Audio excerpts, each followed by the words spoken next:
Ready? Begin. I pledge allegiance to the flag of the United States of America and to the republic for which it stands, one nation, under God, indivisible, with liberty and justice for all. Thank you.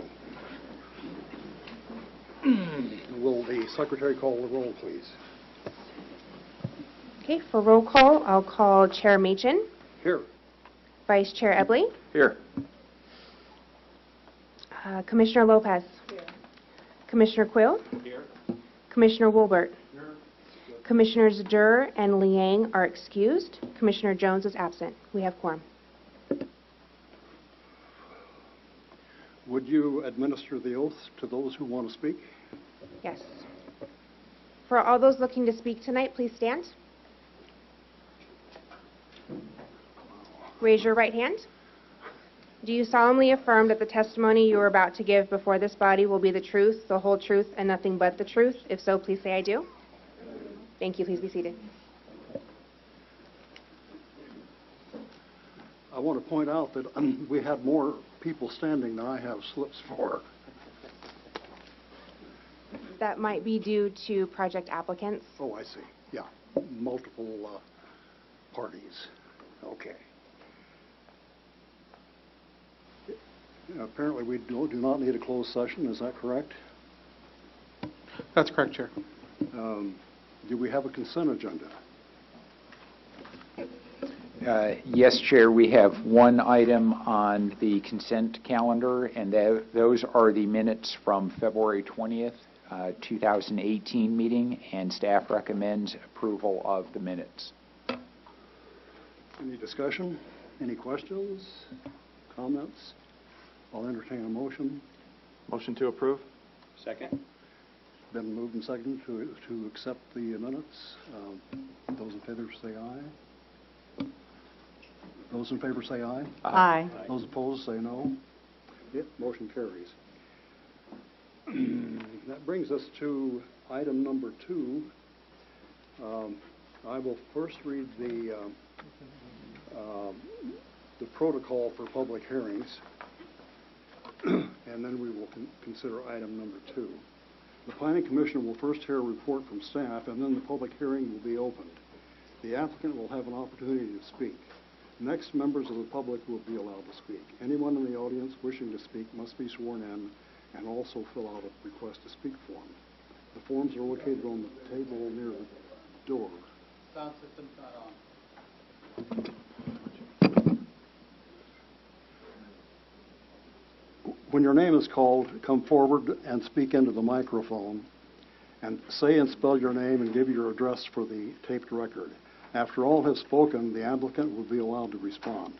The public hearing will then be closed and the Planning Commission will begin deliberations and make a decision.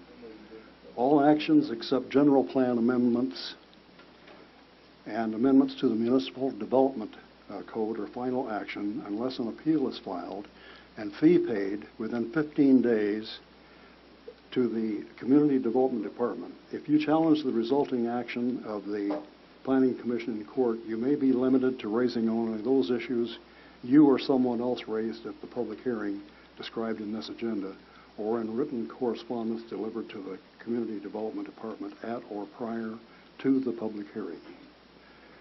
May we have the staff report on item number 2, please? Yes, good evening. Item number 2 is a conditional use permit 17-14 and minor exception 17-06.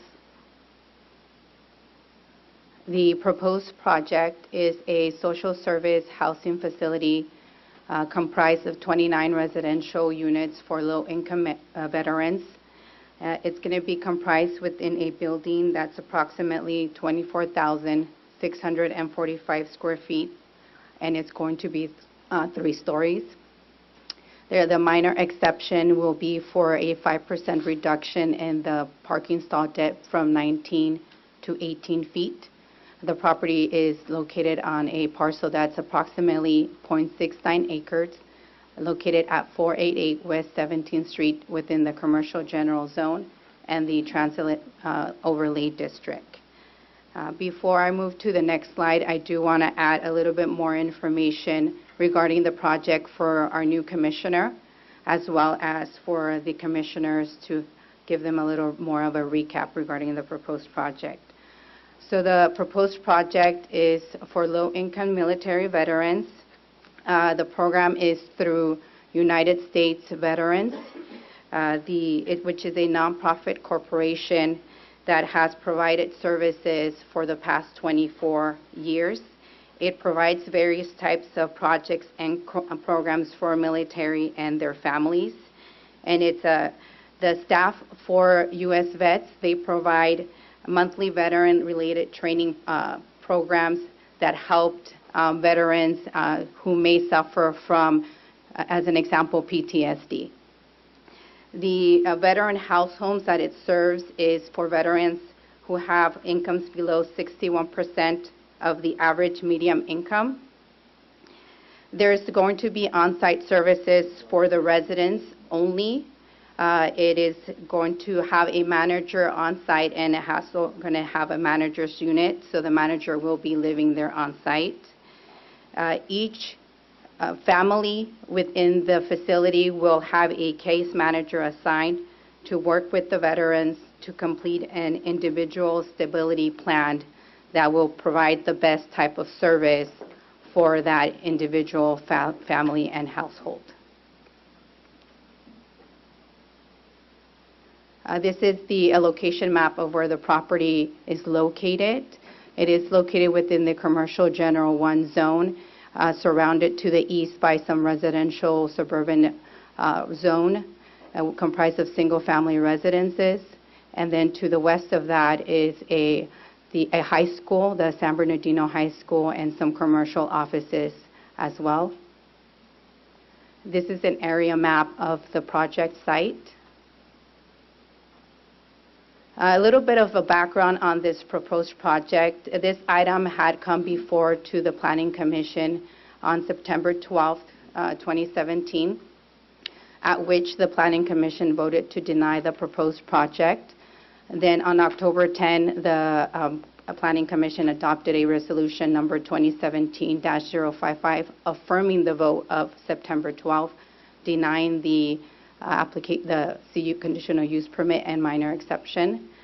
On October 25th, the U.S. Vets submitted appeal number 17-01, at which it moved forward to Mayor and City Council on January 17th, 2018. The item was continued to February 7th for additional public comment, and then on February 7th, it was continued at the appellant's request to the February 21st meeting. On the February 21st meeting, the Mayor and City Council remanded the item back to the Planning Commission for reconsideration, given the fact that they had a substantial change in information. And I'm going to move forward and provide you a little bit of more of that information that was presented at the Mayor and City Council meetings.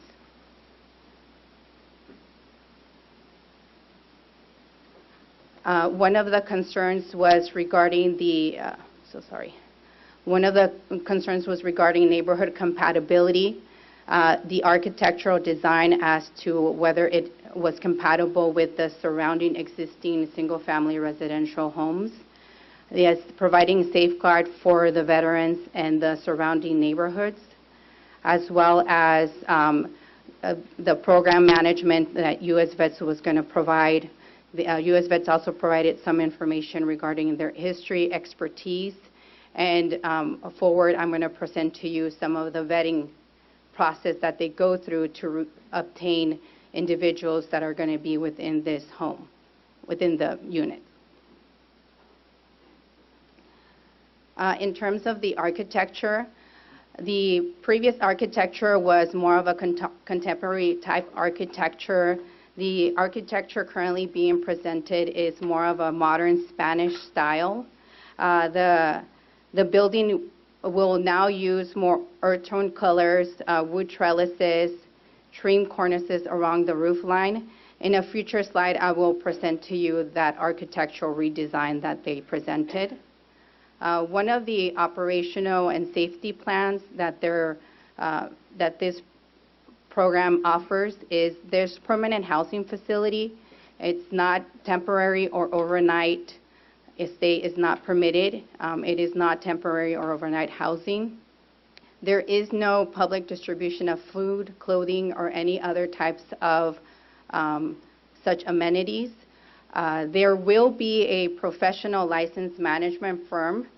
They will be providing a security guard for the site, and there also will be a manager on site to service the residents of the proposed project. One of the concerns was regarding safety as it related to the fencing. At the initial site plan, they were not able to provide fencing to the south and north of the property, which would be let me go back to an aerial map so that way I can. So that would be along the West 17th Street side and along the alleyway. They were not able to provide fencing because that was a fire department requirement for accessibility. After further review with the fire department and them reviewing, and they reconsidered that, and they indicated that they would provide fencing. And therefore, there will be a condition stating that the applicant is to provide a 6-foot wrought iron fence on the West 17th Street side and as well as the alleyway. So that's going to safeguard more of the residents there and provide that kind of safety for not only the residents but also the neighbors as well. In terms of the vetting process, there's 3 things that they look for. Is one, they have to verify if the applicant who's applying for the program is a veteran. One way they determine that is they need to provide their DD 214 military discharge documentation or letter of services from the VA. The second vetting process is that they have to be low income. The way that they determine whether a veteran is low income is through their pension, their VA pension or disability that they receive, pay stubs, bank statements, Social Security or retirement awards. And then the third part of that vetting process is that the veteran cannot have neither any sexual-related offenses or arson convictions. One way they determine that is they run a criminal background check on any of the proposed applicants. Here we are, this is a current picture in regards to the site. This is looking north onto the site from West 17th Street side. This is looking east from the Northeast Street side. This is looking south towards West 17th Street from E. This is at the rear through the alleyway. And this is looking west from West 17th Street onto the San Bernardino High School as well as the commercial offices. This is the new architectural that they're proposing for the proposed project site. So it is a lot more warm colors. It has some wood trellises, and it does have some arching that creates more relief amongst the building. This is some renderings looking northwest would be the top rendering, and then looking southwest, and this is from E Street. This is the site plan for the proposed project. Here we have the floor plan for the proposed project, and again, it is going to have a manager's unit, and it's going to be comprised for 1 unit residents as well as for other residents. This is a proposed landscaping for the proposed project. And our recommendation is to adopt a resolution number 17-017, adopting the categorical exception and approving conditional use permit 17-14 and minor exception 17-06, based on findings of fact and subject to the recommended conditions of approval. Before I complete, and that's the end of my presentation, I do want to inform you that there was a letter that was received on March 12th in opposition to the proposed project. I believe you have a copy of that letter with you. One of the resident was not able to come to the meeting, so they indicated that the reasons that they do not agree with the project is that the neighborhood is currently overcrowded with short-term housing rentals. The proximity to the family housing is too close to the residential life. And then the families are currently exposed to the violence and noise of the short-term rentals, and this facility would only add to the existing socioeconomic conditions and lack of normal facility life in the neighborhood. With that, if you have any more questions, the applicant is here to provide more additional information regarding the project, and I'm here to answer any questions that you may have as well. Any questions from staff? I have some questions. Thank you. According to the letter that Mr. Burns submitted, it says here prior letters were submitted to the Community Development Department. Were they in fact submitted previously the first time this commission reviewed? Because I don't recall that there were any letters attached. I believe that there were letters received, but we didn't receive them in a timely manner. We didn't receive them on the date. Yeah, I would have to go back and confirm that information. Okay. The items, the directions that he gives here, 409 and 437 on West 17th Street, how close are they to this proposed project? I believe those properties are located south of West 17th Street, on 17th Street South, approximately maybe 5 blocks, 5 houses or 6 houses down. I did look into those properties and spoke to the code enforcement officer that's assigned to those properties. Currently, there is an active code enforcement case on those projects because they did a lot of construction without proper permits. So they do not have an entitlement through us. So or they permits. are across the street from this proposed? They're located, Not 5 blocks, but 5 houses? they're located, I believe, within this area. Let me, Is that 17th Street? yes, ma'am, this is Okay. 17th Street. So they're right Yes, across yes, the Commissioner. street, 5 houses down, it looks like. What type of short-term housing units are they? Who I manages believe, them? I believe he was referring to that as being short-term housing. Again, we don't have, they don't have an entitlement process through that. They haven't come in and obtained proper permits to be able to establish that type of facility. There is an active code enforcement case, and the code enforcement officer is actively pursuing. And I don't know exactly as to the extent of where the code enforcement officer is in terms of the caseload, but they are providing notification to the owners regarding all the illegal construction. They were there for a little while, though, before code enforcement became involved?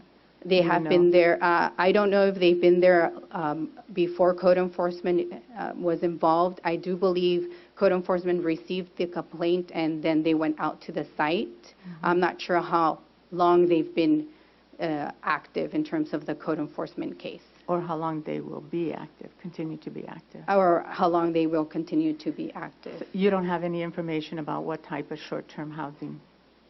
Because it says short-term temporary, and you're...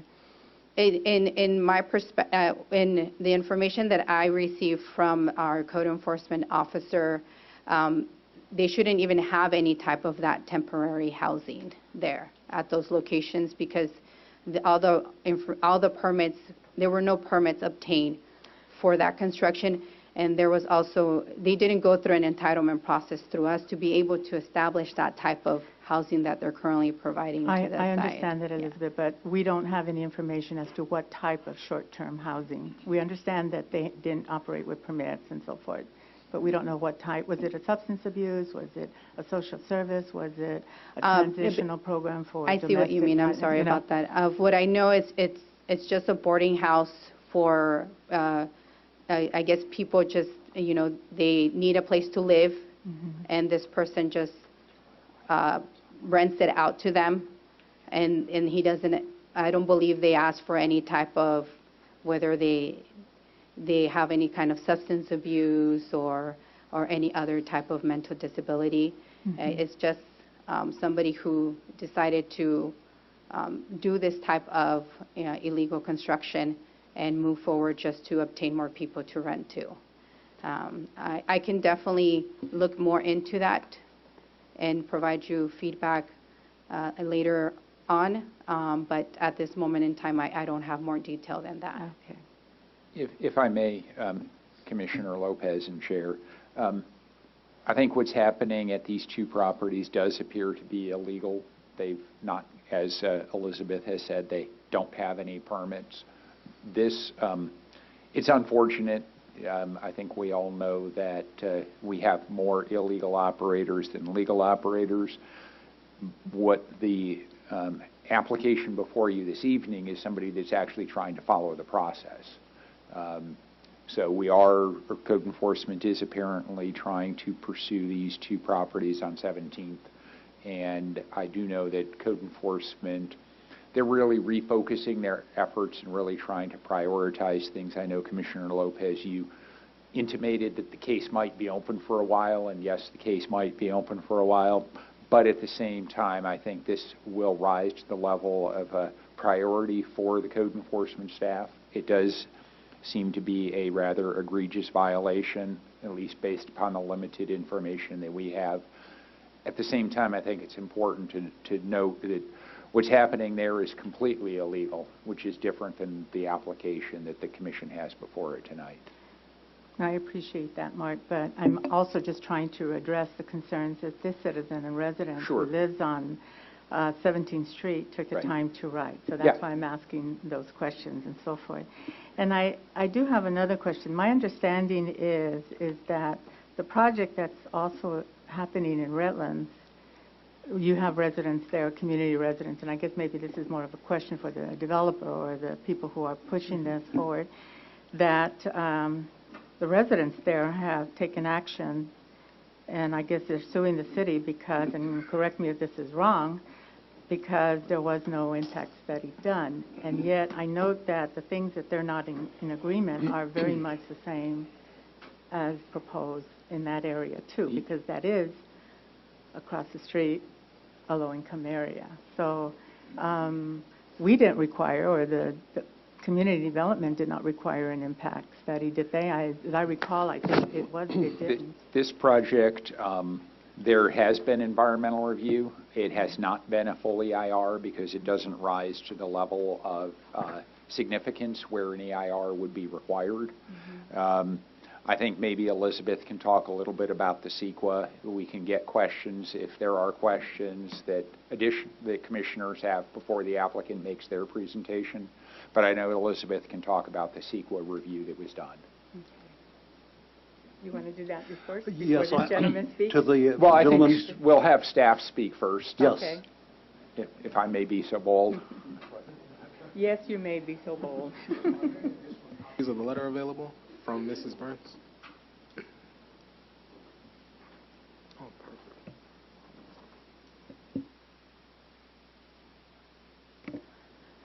Yes, so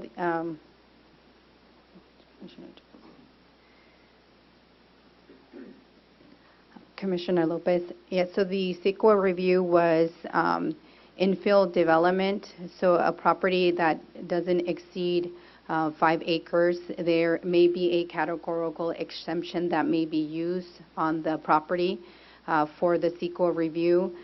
In this case, this property Being that it's .69 acres, it falls under that threshold, so we were able to apply a categorical exemption. The exemption that we used was Section 15332, which is for any type of infill development that isn't over that threshold.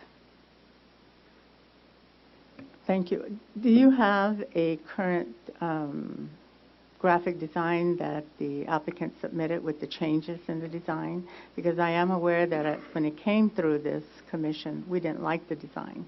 And I've heard that others have not liked the design, and so they've made some changes. Do you have something that is more Yes, ma'am. The design, this is the new rendering for that architecture. Before, it was more of the trellises were not wood trellises. It was more gray colored tones with some white tones. This is more of a Spanish style, so it's a lot more modern. It's a lot more warm colors, wood trellises. For the subject site, they have some wood trimming to finish the top of the roof line.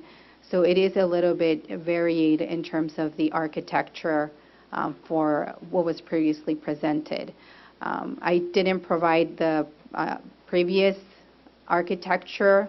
I may be able to show you. I have a large rendering. If you would like to see that, I can definitely pull that out and show you that comparison. I remember what it looked like. Okay. Is the applicant willing, and I guess this is a question for the developer really more, but the question would be, is the applicant, this looks nice, it does not compare to what was previously submitted, and it was stated here that it didn't seem to fit what we wanted in that street, on that neighborhood. Are they willing to take this design and put it to the one that was approved by the Planning Commission, which was above or south of baseline? But that's a question for the applicant. That would be a question. Because if it was not that attractive on 17th Street, believe it, it's We'll not that attractive. take up your response later. Okay. Any other questions? I'm done then. I don't have any. Any other? You're welcome. I have one question. I see 30 condensers on top of the roofs here. Was any consideration given to solar energy in this project? I can have the applicant speak to Well, that in okay. terms of what type of environmentally friendly they're going to provide in the project. Anything else from the commission? If not, I'll ask the applicant to come forward.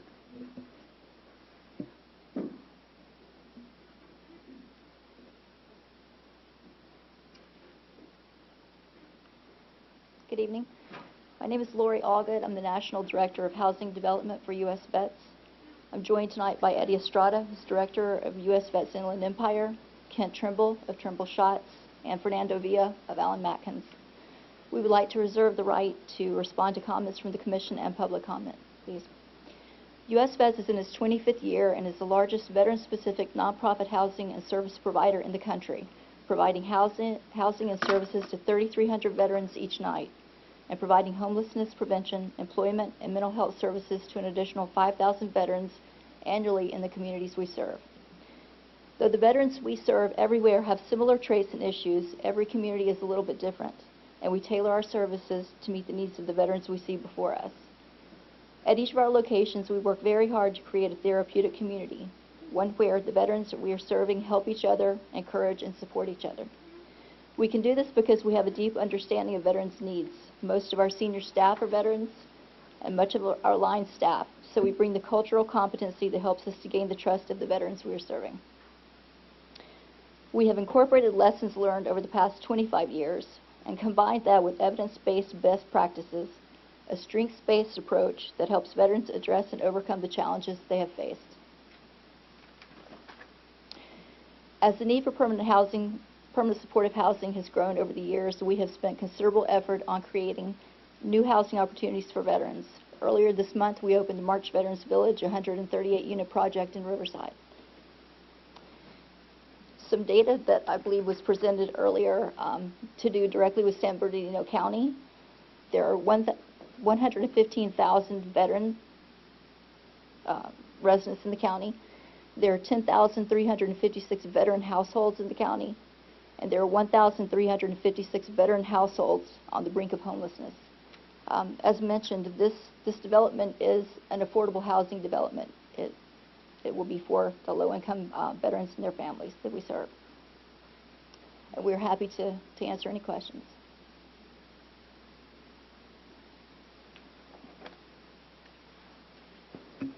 May I address the Redlands for a minute? Yes, okay, go ahead. So the Redlands project was actually approved by the Planning Commission and the City Council, and the reason it was, there was an attorney that put a stop to it for right now was because they had the vendor who did the study was not an approved vendor of Redlands. When we discovered that through the process, we had him approved.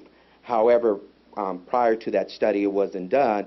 So we had him approved. We even did the study again under him being an approved vendor. But that's what the current lawsuit is, because the person was not an approved vendor. I have a question. I have a different take on that, but that's okay. Thank you. We asked you to address that. Yeah, well, I've been part of that, so definitely. Yes.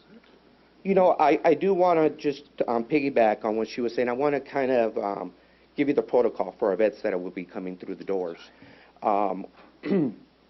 So we have, U.S. Vets has an Inland Empire area. We have emergency housing, transitional housing, low-income affordable housing, disabled housing, provide a variety of services. So when a vet comes into our program, they're either going to be referred to us through either 211, the City of San Bernardino, or some of our community partners. Our outreach team would then meet with them, screen the individuals to see what project is most appropriate. All homeless individuals that come in through our doors will go into one of our emergency program, transitional housing, or one of our other partners' emergency housing program. But for this particular program, we'll be focused on low-income affordable housing folks. So let's say we find an individual, we identify that they are a veteran, they are low income, and they're appropriate fit for this particular area, because we want to be good neighbors, so we want to make sure that we're screening them properly. We'll have the veteran's household prepare an application. That application will go to the property manager. Property manager then does a criminal background, a credit check. Anyone who has any sexual offenses will not be admitted. Arsonists will not be admitted. Anyone with violent,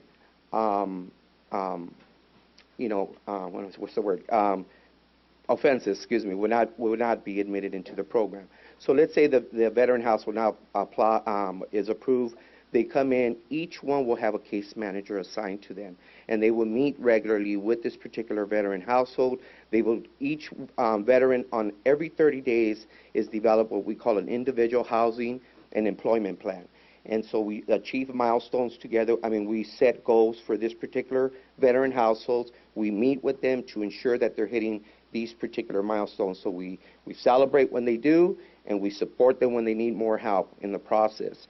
And I just want to, before I open this up to questions, I just want to kind of just mention is with rents going up so high, we need more programs like this.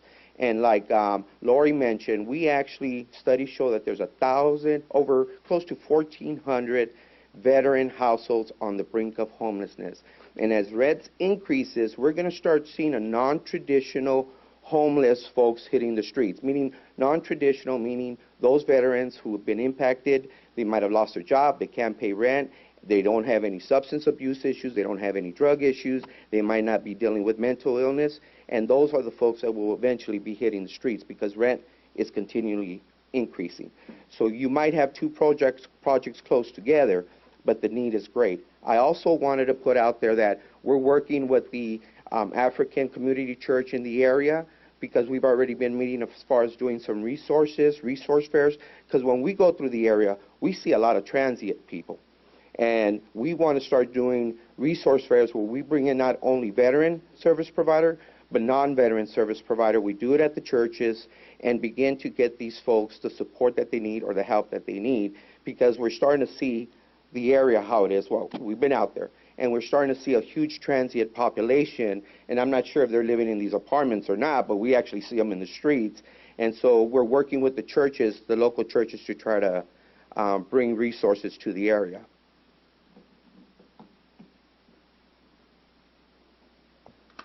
Now I'll ask my question about the solar energy. Have you considered using that? That's my area.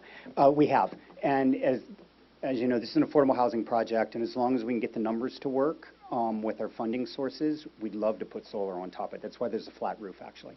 So we'd like to, with the cost of solar, and if we can get rebates and work with a solar provider, we'd love to put solar up. And Commissioner Lopez, to answer your question, as long as staff doesn't have any objection, or I don't have to do design review again to change the aesthetics of the one down the street, I'm more than happy to work with staff and the Planning Commission to change it so it looks more like this rather than a more modern design. I don't know if the other commissioners remember, but this design is very attractive versus the other one. Thank you. The other one was very plain, and we're special here in San Bernardino. If you're going to come here, Sure. you have to give us the best, all right? Because we only want the best, okay? And the previous design, I could just envision Motel 6 after several years, because that's what the design was, like a cake on a plate. So I'm asking, because the one that we approved above Baseline, south of Baseline, is the same type of service. Yes. And that place is also, I'm sure that the people around there would appreciate an attractive building like you have this one here. And I would have wished that you would have come forward with this at the beginning. The other question that I have has to do with the vetting process. I don't know if it's your, but if I take that as a yes, you would consider putting this design above. I don't know. Absolutely. I see Mark getting ready with his microphone. I understand that you'll have to work with that and so forth because of whatever the space I was going and whatever. to say that they're really, while it's the same applicant on the same street, they really are different projects. So it's good that the applicant has always been very willing and has done a great job working with staff. But I think it's probably better to stick to this set of facts on this property, and then we can have a separate discussion completely unrelated And to we'll, this CUP. we'll term that separate discussion goodwill. As That's we what I'm referring process, to. That, I know it's a Commissioner separate. Lopez, as Great. we're walking through the permitting process, as long as Mark doesn't have any objections, there's nothing All right. legally, but I'm Yeah. more than happy to change it for you. All right. Well, I have the question about the vetting, and I think it came up the first time this project came over. What are you going to do? You know, we have homeless vets here, and we have seen other social service programs come. We know we take them from all over, but we have concerns about the priority being those homeless vets from this area, residents from the city of San Bernardino, or whether they're native-born or now they're residents here, being addressed. How are you going to work that out? What is the priority? I know you mentioned the African-American churches, but people who are residents here, so that we can visually see that the veterans are being taken care of and that problem that's related to homeless veterans is being addressed and removed. Absolutely. So we actually, and Marcus is here, part of our outreach team, and we actually work with the different service provider, and we actually go out to the streets, and we go to the water wash, we go to where we see the homeless encampments, where we see the veterans, homeless individuals. Right now, we screen them, and then we will put them into one of our programs. So it's just a matter, so what our outreach team does is they go out and build relationships with them, because not every vet wants to come in automatically, but there'll be eventually be that day and time when we can catch that vet. So they actually screen them, and if you want to talk a little bit more about the outreach that we do in the area. So we also are active members of the coordinated entry system here in San Bernardino. So we're at all the meetings. We're actually actively involved in getting the veteran service through our other programs. So that's one way where we make sure that that we cater to the San Bernardino County. And we have a master list of veterans that are actually homeless in San Bernardino County, and they are priority. So what happens is, based upon their need and their assessment, they go to the higher level of the list. So we work in conjunction with them to place the veterans into housing. So it's always county. Riverside County is totally different, has a different source different housing for that. So most of the veterans that we deal with in San Bernardino County, we try to house them in San Bernardino County. What is your goal? 100% San Bernardino veterans? Absolutely. I mean, because we're coming to this community to service this community, we want to make sure that we get the veterans off the street in this community. So that's our goal in each county, to service that county with the housing. So we won't say, okay, we got housing now, let's bring Riverside County veterans over. In our March Veterans Village, we didn't do that either. We didn't take veterans from San Bernardino County and say, hey, go to Riverside County now. We service the Riverside County population. So in 9 months after you open your doors, you're going to call me and invite me to do a tour, and you're going to show me that 100% of your residents are from the San Bernardino Yes, ma'am, city. absolutely. We could do it in our Riverside County, too. All So right. we make sure that that's a goal of ours to service the area. And another thing is, if we go in that area and we see that there's a need in that area, whether it's transients that are on the street, we make connections with other organizations to make sure we service them, because a lot of times the veterans can't go on to function unless we help those that are around them. So we make it our goal to help the ones that are around them as well as the veteran, so that we can make that veteran be successful. So that's our goal in every county. All right. Anything else? I have a question. On average, how long does it take for a veteran to matriculate through the actual program?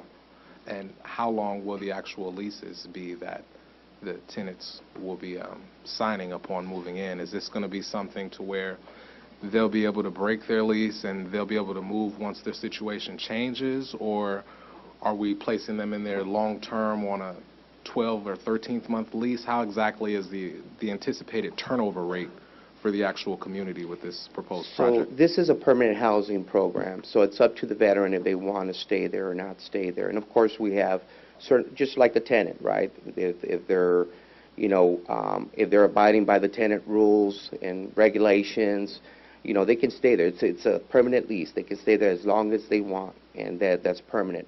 To answer your question as far as some of our other programs and how long it takes them, so we gauge it by, we have our emergency housing program that's a 9-month program.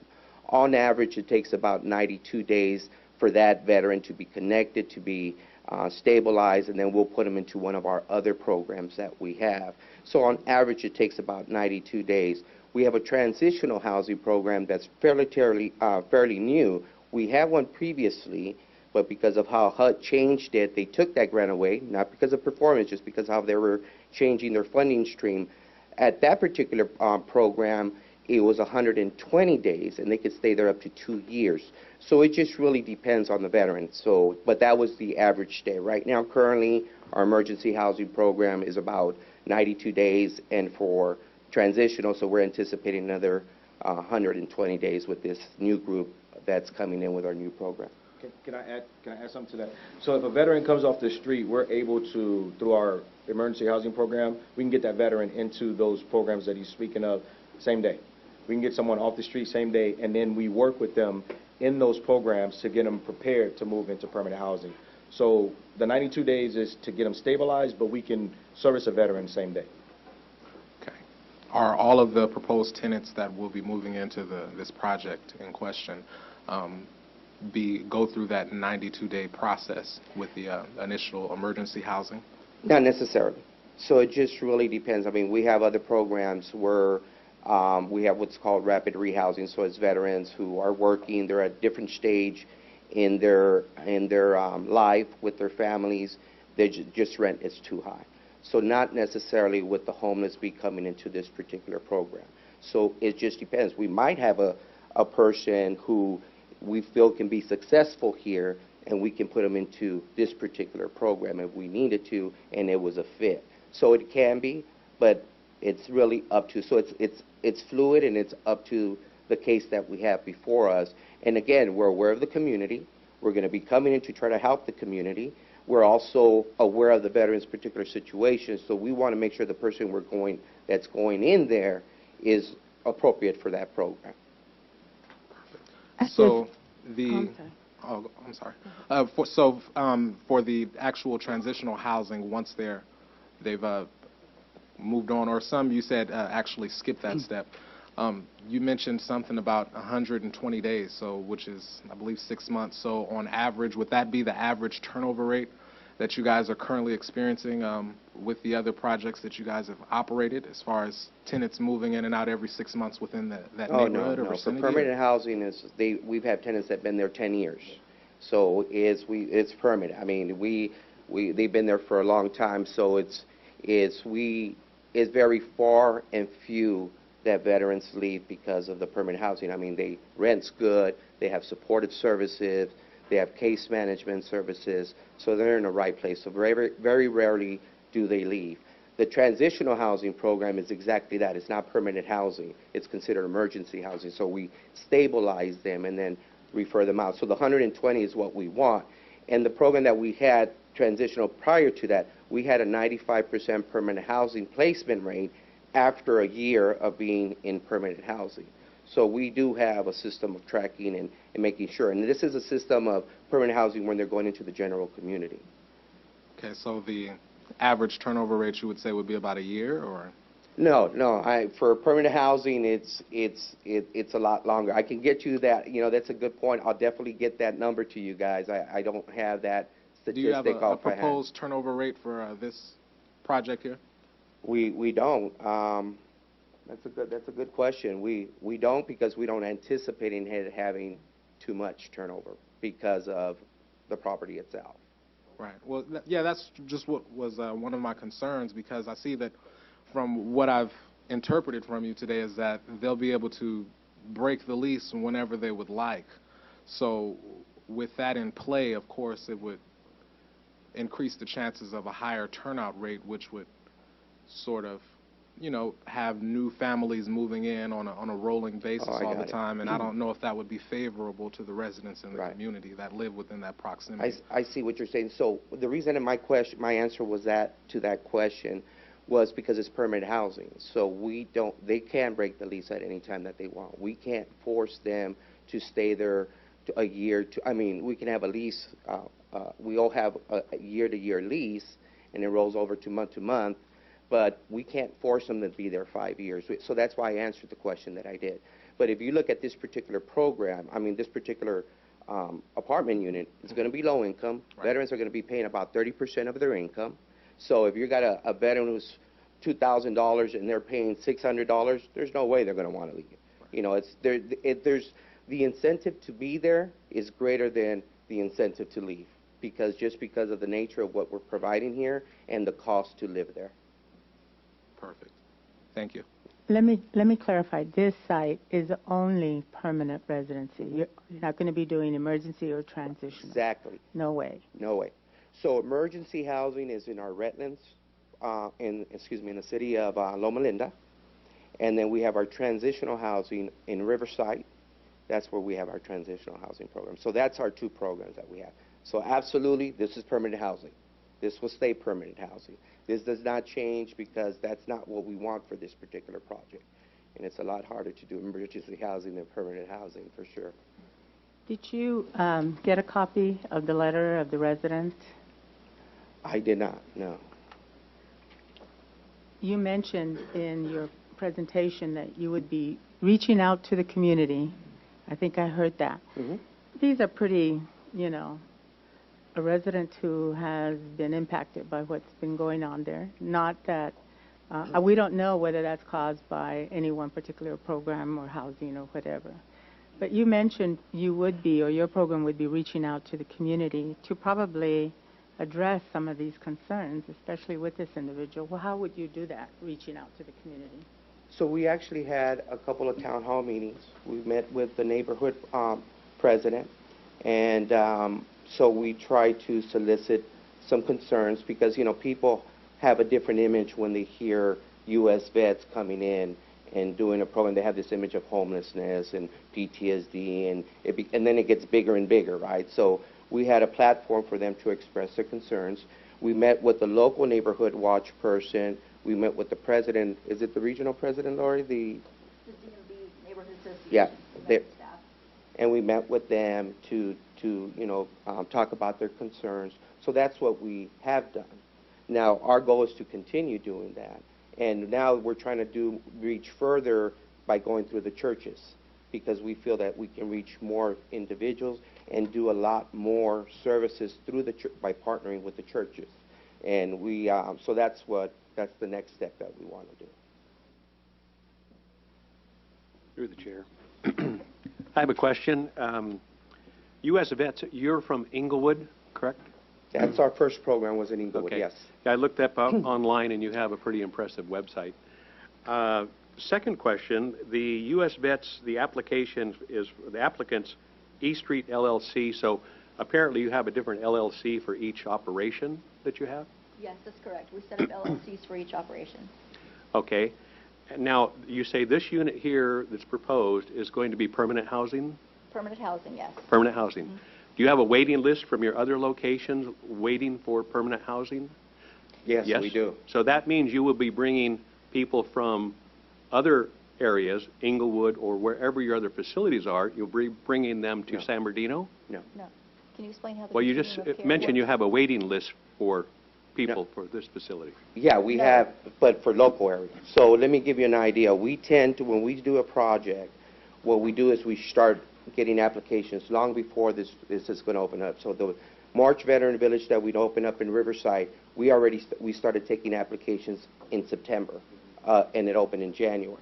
And so we screened the people first that were local, and we screened and make sure we approved and got them the resources and connections that they needed for the people that were local. Then at that point, we decided to open it up to, other veteran service providers who might have somebody, and then we start. So it's by tier system, but it was only for that, for Riverside County. When we come into San Bernardino County, the idea is first to start with the city of San Bernardino first and start taking applications from them first so that we can attempt to fill this with the community of the city of San Bernardino first. And then if we need to open it up at that particular time, we would open up to the county of San Bernardino if we needed to at that particular time. Okay. And I also heard you say you're working with the churches, which I commend you for that. But I have not heard you say you're working with the VA or you're working through the county with the VA. Are you working with the VA at all? Yeah, VAs are, we're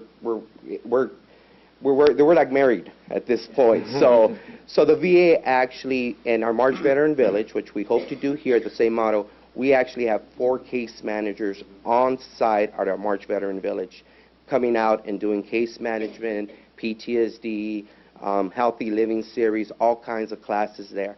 We have the county of mental health if we need for the vets there. We're serving 138 there, so it's a lot bigger.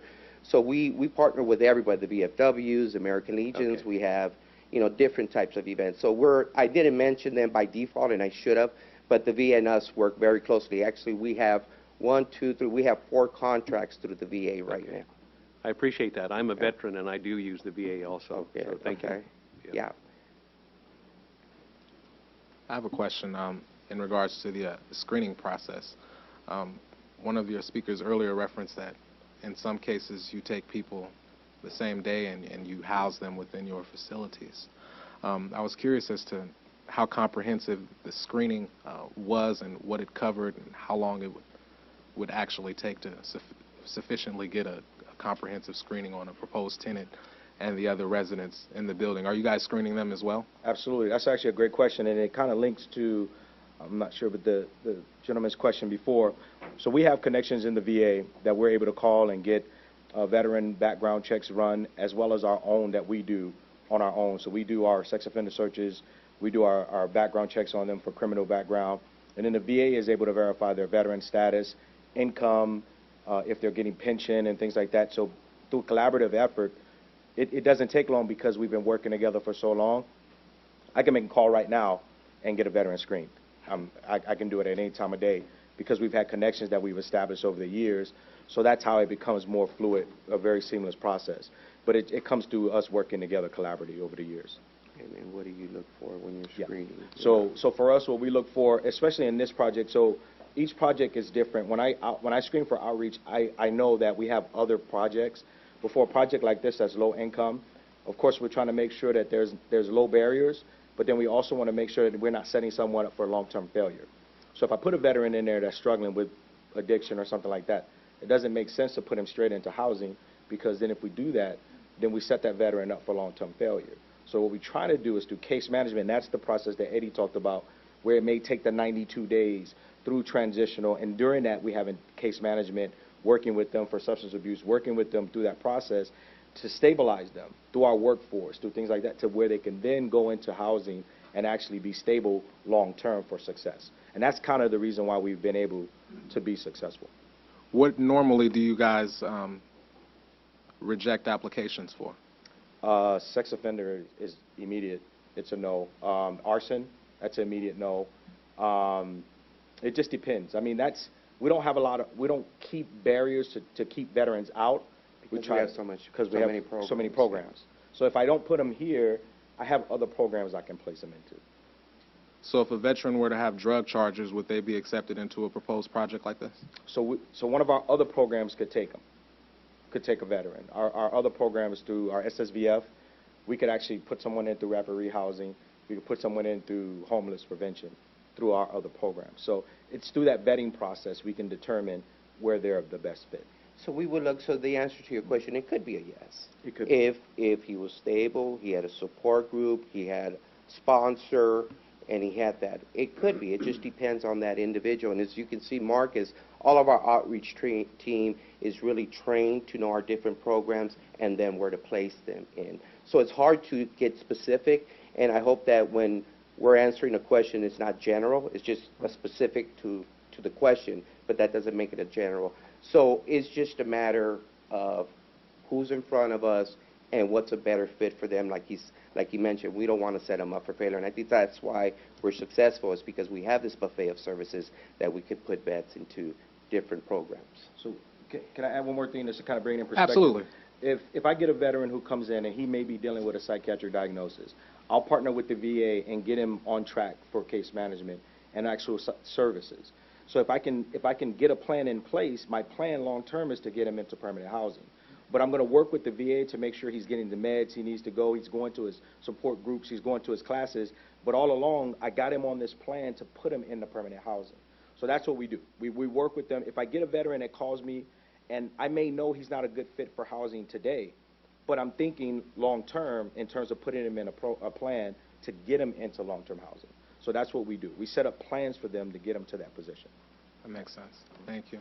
I have a quick question for staff. Would this project fall under the requirements to be enrolled under the crime-free multi-housing initiative that the city currently has? Every multifamily project, regardless of who the tenant group is, if it's more than 3 units, absolutely every project goes through crime-free multifamily housing.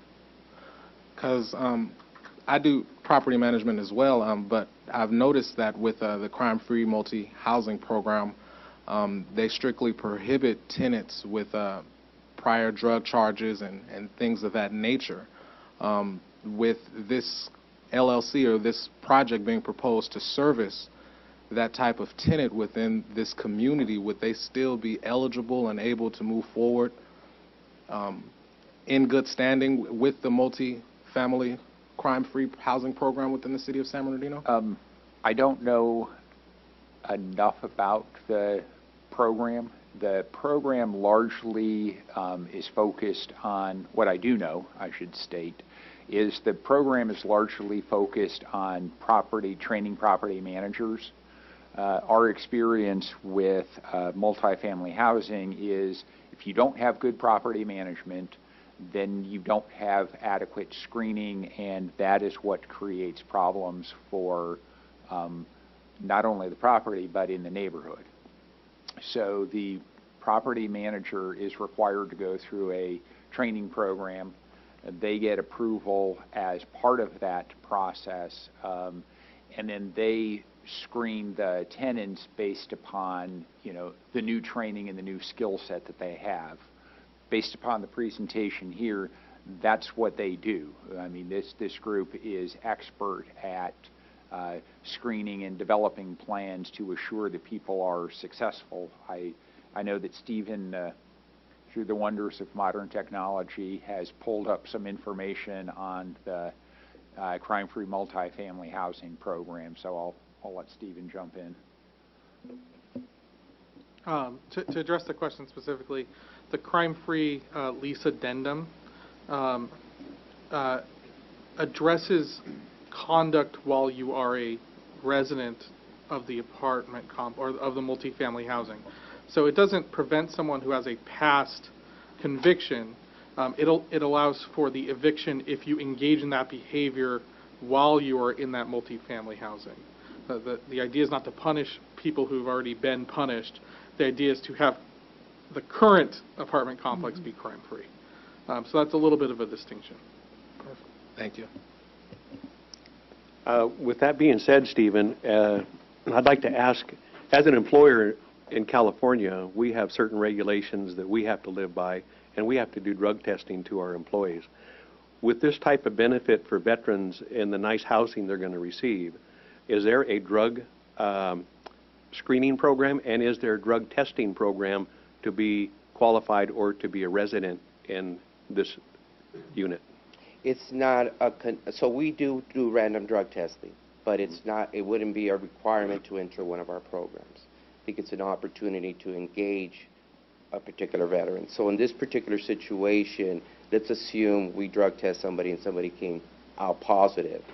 Our hope is that we don't get there, that we already saw the warning signs of relapse coming before, just because the relationship they have with their case manager. That's ultimately being proactive, and that's what we train our case managers, that we get there before that. But let's assume we are, and we discover this is going on. We've had, we would encourage them to go into an inpatient program if they needed to, if they wanted to maintain this housing. We've done that with other residents. We're like, hey, you go into a 90-day program, you get a certificate, you're welcome back. We'll save your unit, you can come back. And we've had success with that. So that's assuming we discover, somebody was getting high. But to answer your question, we do random drug testing. Thank you. So as our attorney here stated that we don't punish them for past mistakes because they're trying to get help, but should, after all of that process that you just said, the person is still using, then you're going to abide by removing them from Absolutely. the program. What you're going to notice is the behavior more than anything changed than the usage. And so the behavior is going to probably warrant finding a better program for them, or a better place for them. I have one last question. Could you cover what your staffing pattern will be as on-site from morning till midnight, and those that offer the services, your multi-team of people, and what their credentialing is, or what is your staff requirements are?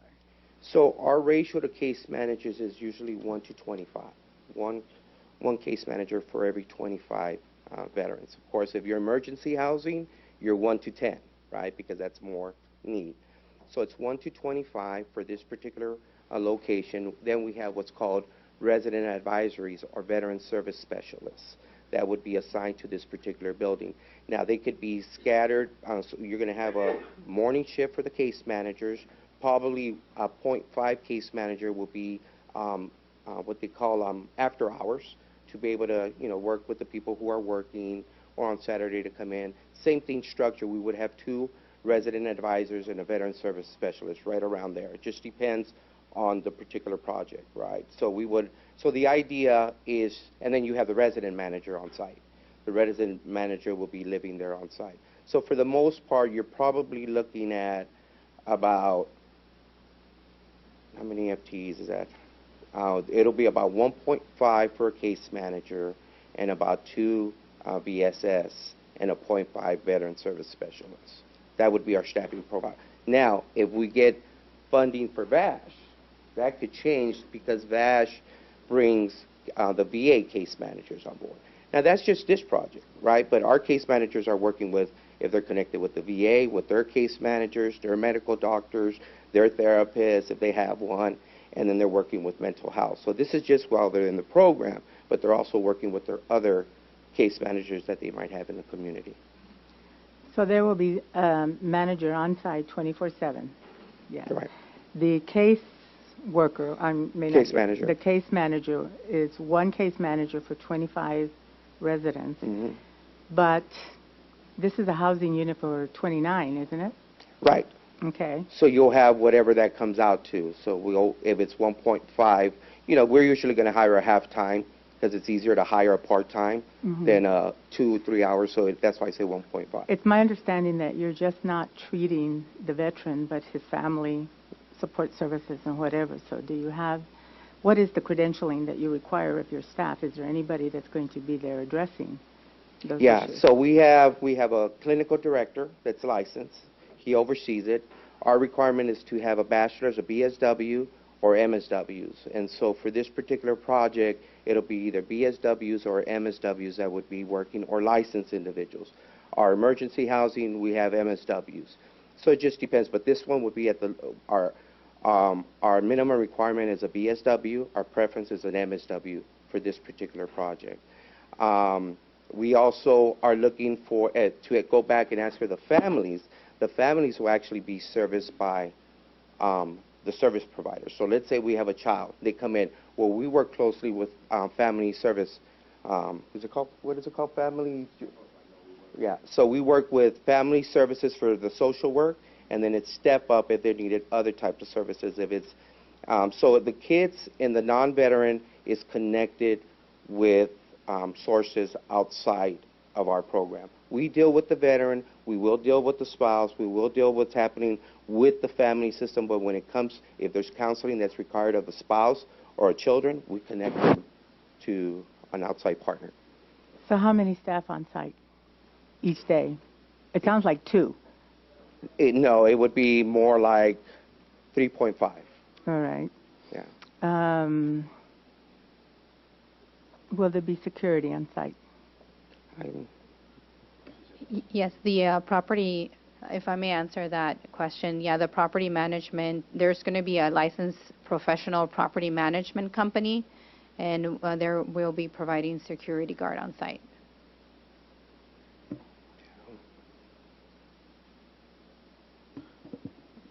Chair?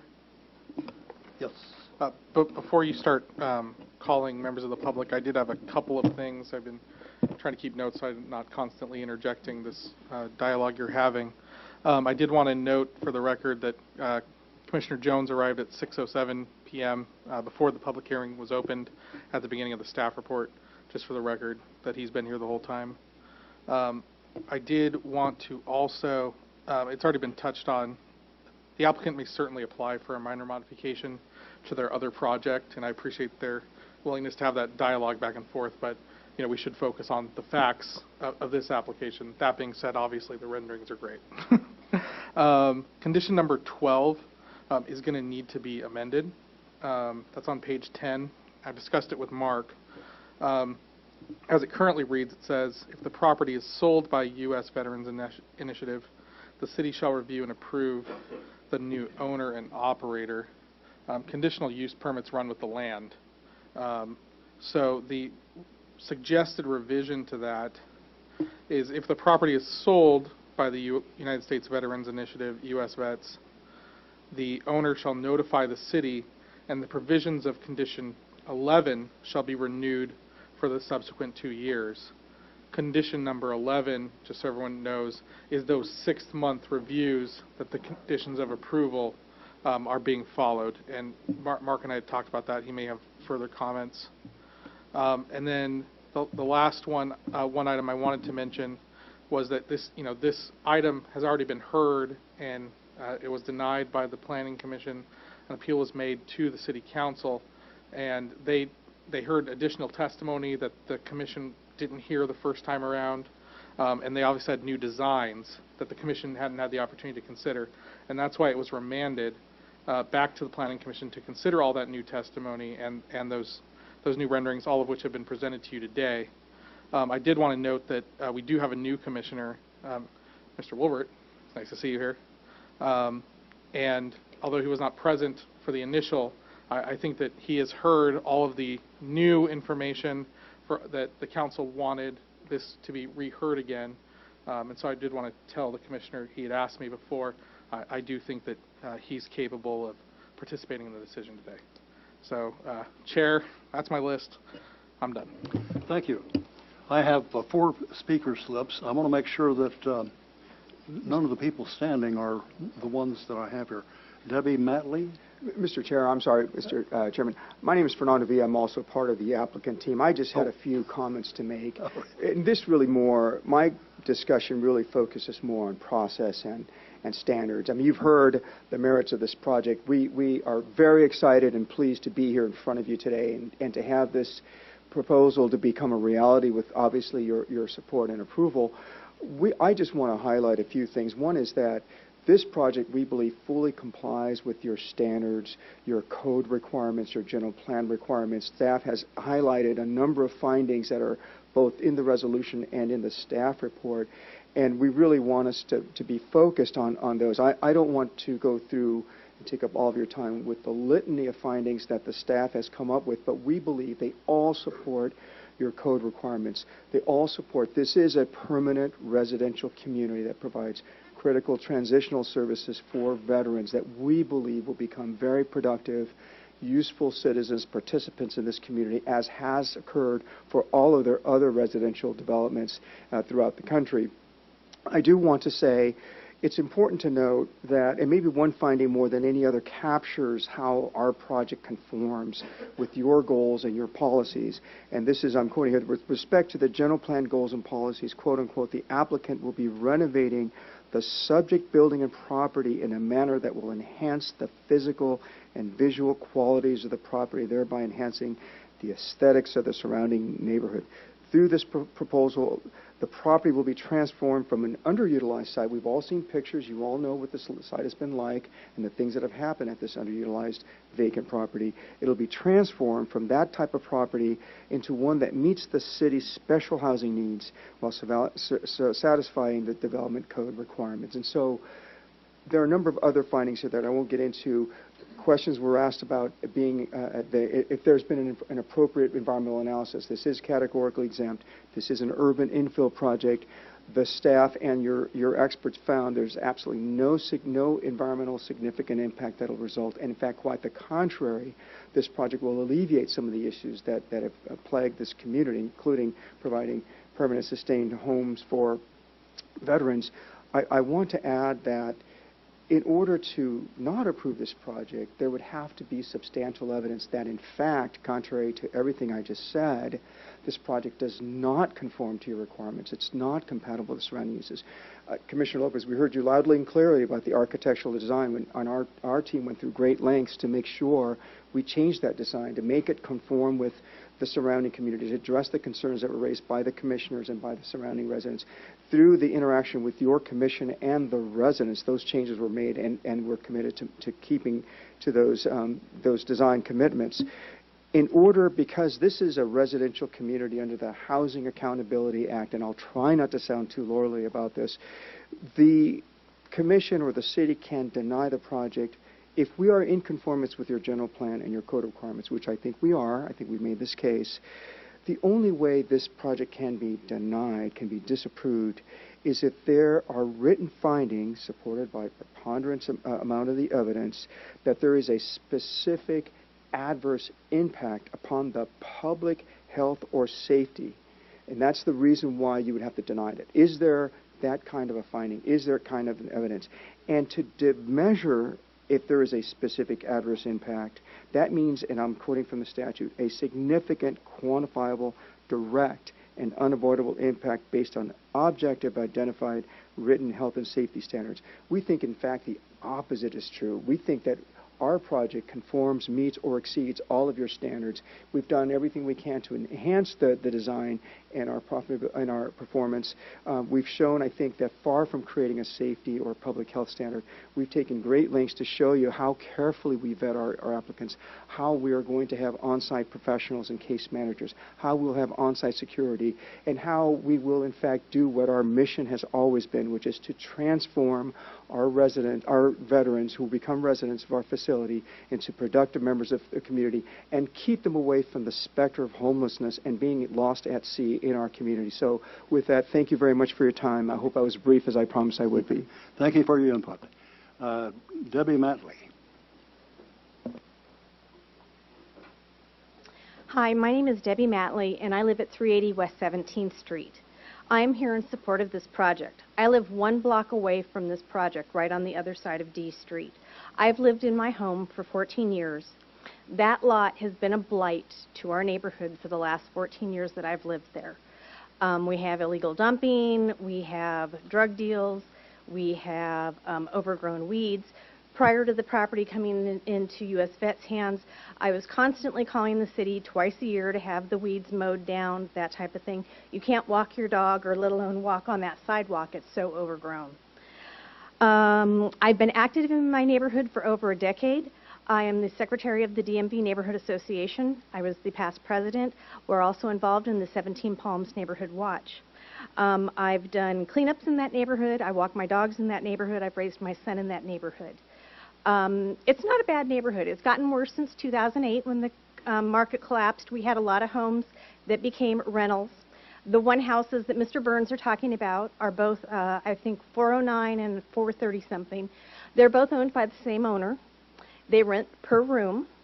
Most of the stuff that I've heard on the scanner before it went encrypted was tenant-on-tenant crime. Somebody threw a boiling pot of water in somebody else's face, that type of stuff. We've had a few parties that have parked up the street. We've had a few people urinating in public from there, that type of stuff, but not anything overly outrageous, shootings or anything like that that has been associated with those 2 properties that I've seen since those owners took them over. Let's see. I toured the March Air Force Base Housing Project with U.S. Vets. I found a beautiful facility, really, really nice. We were able to tour one of the inside units. It was an economy unit. It's better housing stock than what we have a lot of currently in the city.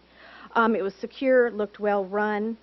I've looked into U.S. Vets as an organization. It looks like it's very well run. I think it would be a good fit for our neighborhood. The programs that are proposed at this property would be for residents only, so I don't think it's going to impact our neighborhood adversely. We spoke to U.S. Vets about the matter of the architecture because we have a lot of Italianate, colonials, craftsmen, that type of thing. They were willing to, obviously change the thing to the architecture to better fit our neighborhood, which we greatly appreciated. They've been very accommodating and listening to what our concerns have been. I'm hoping that with your approval, we will be able to welcome the U.S. Vets and veterans into our neighborhood. Thank you. Thank you. Marcus Dillard. So I was with the planning group, but and I came out here and I spoke regarding how I went through U.S. Vet Services myself before I became employed by them. I actually had to have assistance for lower income for my family and myself when my wife wasn't working and we had our kids. But I think one of the things I heard continually echoed as we were coming through the different meetings here was the concern of us in the neighborhood. And I also brought up how we were in the military, you brought in, and you're told to come together as brothers. But one thing I just want everybody to remember is we're told to go into Afghanistan, we're told to go into Iraq, and we're told to make those places ours. And if you're telling me I can't come to my American soil and make a place my home, then I'm very concerned about that as a whole, or how we are represented as a military people, because as brothers, we're able to come in together and band together. And we're not talking about individuals that are on drugs and have a lot of needs. We're talking about individuals that are just in hardships. It might need just a little bit of assistance. And if you're telling me that group comes together, they can come together and as brothers and make this as their home and make it safe for their families. All right? Thank you. Thank you. John Matley, or Tom Matley. Is he not here? Tom? Is it John? I need new glasses. That looks like Tom to me.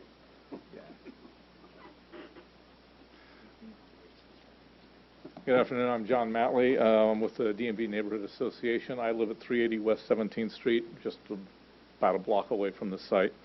I want to go over, in the past, DMV Neighborhood Associations looked at a lot of these types of things coming, a lot of different programs coming into the neighborhood, and we have frequently taken stances against them. This one we're in favor of. I want to walk you through our process. We've always looked at these things. We looked at three things. What's the benefit to both the city and the local neighborhood for putting something in? What's the drawback to both the city and the neighborhood of putting something in? And then we look at the organization. Is it organizationally sound? Is it financially sound? So that's kind of the process we looked at this one for.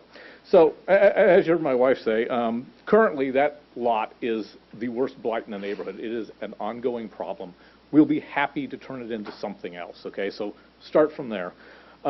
This particular program, you know, I normally am not a big fan of, say, bring multi-unit, low-income housing into my neighborhood, but this one sort of hits all the right spots, right? I mean, it's well managed by an organization that knows what they're doing, is financially sound, so we don't have the risk of 5 years from now, if there's another economic downturn, all of a sudden we have an empty building and we got a mess on our hands, right? This is a sound organization, financially stable. We're not going to have that issue with this.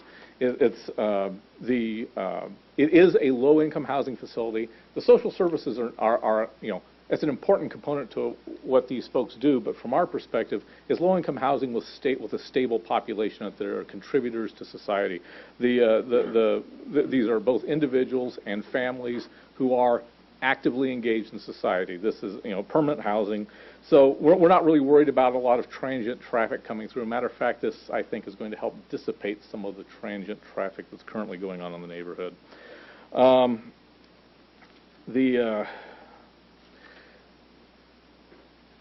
I mean, the organization itself we looked at very closely. We went and we visited their facility out in Riverside, did a lot of research. They seem to be very highly thought of in the communities that they work in. One of the things that struck me that I was actually impressed about is the Patriot Hall in downtown LA, where all the veterans facilities are located, a big tall building, the Bob Hope building. U.S. Vets is the lead veteran agency there. The county gave them that. So, I mean, there's some credibility to them. We saw the facility in Riverside. We know they've been active in Southern California with these types of housing facilities for 2 decades, so they look pretty solid. I'd like to go through a few of the arguments that were against this thing. One was one of the concerns was too close to the high school. I think you saw at the city council, the high school came out saying we want this in our neighborhood, so I don't think that's a big issue. The social service issue has always been drawing traffic into the neighborhood. The social services here, since they're only for the residents, not worried about that. And the architectural fit, obviously, they took care of. And the short-term housing thing, I think you heard, which is that's someone who's violating the code, and I hope code enforcement stomps on them for it, but this doesn't seem to fit that pattern. Thank you. Thank you. As I recall, I was at the meeting when the high school came out. I don't think it was the high school. It was Mr. and Mrs. Cardinal that were there. And the only school personnel who was with there, I think he brought them, did not speak. So I think the high school was there. Those young people were there. That's all I wanted to say. Eddie Estrada. Oh. It's me again. Happened to be Eddie Estrada. I just want to point out one thing. This is low-income housing. You guys know rents are going up crazy high in this area. And there's 1,300 vets living in this community, and this would be an ideal safety net for many of them. And I just leave you with that, and I hope you support the project. Thank you. Thank you. Anything else from the commission? Comments, questions? Anything else from the public? Hearing nothing, I will entertain a motion. I'd like to make a motion to adopt resolution number 2018-017, adopting the categorical exemption and approving conditional use permit 17-14 and minor exception 17-06 based on the findings of fact and subject to the recommended conditions of approval, including the proper modifications needed to number 12 of the findings of facts, is it? Or is it the conditions? The modifications to number 12 of the It would conditions. be a modification to condition number 12 as read into the record. Correct. A second. We have a motion and a second. Those in favor say aye. Aye. Aye. Those opposed say no. The motion carries. Thank you. And I'll be expecting that invite.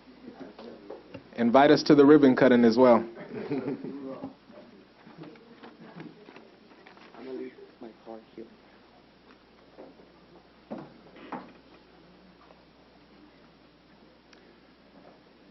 have the staff report on item number 4, please? Number 3, sorry about that. Thank you, Chair. Item number 3 this evening is Development Code Amendment 17-03, Subdivision 1707, and Development Permit Type D 1702. The project this evening is a request to change the zoning of approximately 24 parcels, total just under 17 acres, from both a mix of office industrial park and industrial light to all industrial light, and then consolidate those properties into a single parcel. And then subsequently develop a industrial warehouse building approximately just under 400,000 square feet. This project site is located at the northwest corner of Waterman Avenue and Ennis Street, just above Orange Show. This is an outline of the project area. As you can see, it's currently kind of a mix of, you have a lot of vacant properties and some underdeveloped existing single-family residential properties. The zoning, as I mentioned, is currently split between office industrial park, which is the kind of purple-pink color, and then light industrial, and this project would change it all to light industrial. These are some photos of the existing site. This is looking to the west along Waterman Avenue, kind of at a portion of the project site. This is just up the street, where it would actually be the primary entrance to the project site, where there's existing turn pockets off of Waterman Avenue. This is the south end of the project site at Ennis Street, looking north. This is kind of the corner to the west of that, or Ennis and Lincoln, just on the far west side of the project site, again looking to the north. And then you have further up Lincoln Avenue, just looking kind of southeast onto a portion of the project site. Here is the proposed plan for the development. I do apologize, this is oriented kind of just sideways. The north would actually be just to the left, so it would be this area over here. You have Waterman Avenue, which would be along the east frontage of the project site, Ennis on the south, and then Lincoln Avenue on the west side. That second picture that I did show, which would be the main entry to the project site, would be right here. This is the only access point they would have off of Waterman. And this is where there is an existing median break and turn pockets that would allow access to the site. The proposed elevations for the project, you can see primarily you have tower elements where the offices are traditionally located. This would be the Waterman frontage. Truck docks would be oriented away from Waterman Avenue towards Lincoln, and then you have the north and south ends of the building with kind of some additional articulation for the offices. As far as improvements that this project would be proposing, it would be a number of off-site improvements. Your traditional, there is some street widening, the rebuilding or rehabbing of the streets fronting the project site, curb, gutter, sidewalk, those things of that sort. But the key one that I do want to call out is that intersection there on Waterman, where the primary entrance would be to the site, as part of the mitigation for the traffic impacts on this project. The applicant would be signalizing that intersection. So it would be able to provide full movement access into the project site. It wouldn't cause any trucks or vehicles trying to turn, crossing any traffic that was unregulated. And the recommendation this evening is to approve Resolution 2018-018, forwarding the recommendation to the Council for the adoption of the mitigated negative declaration for this project, and then approving the items as noted. Questions, comments? Waterman and East Ennis Street, is that Yes. south of 5th Street or north of 5th Street? I don't know. It's just above Orange Show Road. Let me Show jump back to one of the aerials here. This here is Orange Show in Waterman. Currently there's the Shell station that's right on the corner there. This is just above that. So the next street you have on the north end would be Central Avenue. Okay. The building would front Waterman? Yes, the building would sit, let me skip back to the site plan. The building would have significant frontage along Waterman Avenue, kind of oriented north to south, with the truck docks for the building oriented on the side facing away from Waterman Avenue. I have a question about your traffic study. Yes. I noticed that the only intersection or location that's going to be impacted by this is the northbound on-ramp to the I-215. Mhm. It will go to level of service F, and I was wondering if Caltrans has been notified of this. Hold on just one moment.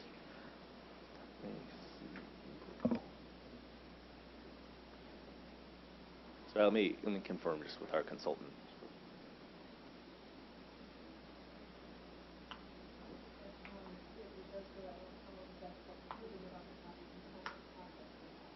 Okay. Actually, sorry, we do have the consultant that can speak to that just a little bit.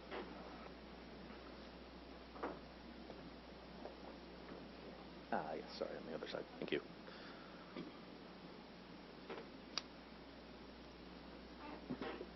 Good evening. I'm Serene Ciandella with Kimley Horn and Associates. And the intersection that you've pointed out is forecasted with the addition of cumulative project traffic in a future year, forecasted to go from LOS, I'll have to look it up, but it will go to LOSF, and that's before the project. Then when the project is added, of course, it will stay LOSF, but based on the thresholds of significance, the project's impact would not be significant there. It'll be F with or without the project. My question was, has Caltrans been notified of the potential impact? Was this circulated No, to? Caltrans did receive, they were on our distribution list as they are as a standard for the circulation of their mitigated negative declaration. We did not receive any comments directly from them. Good. Thank you. Thank you. Anything else?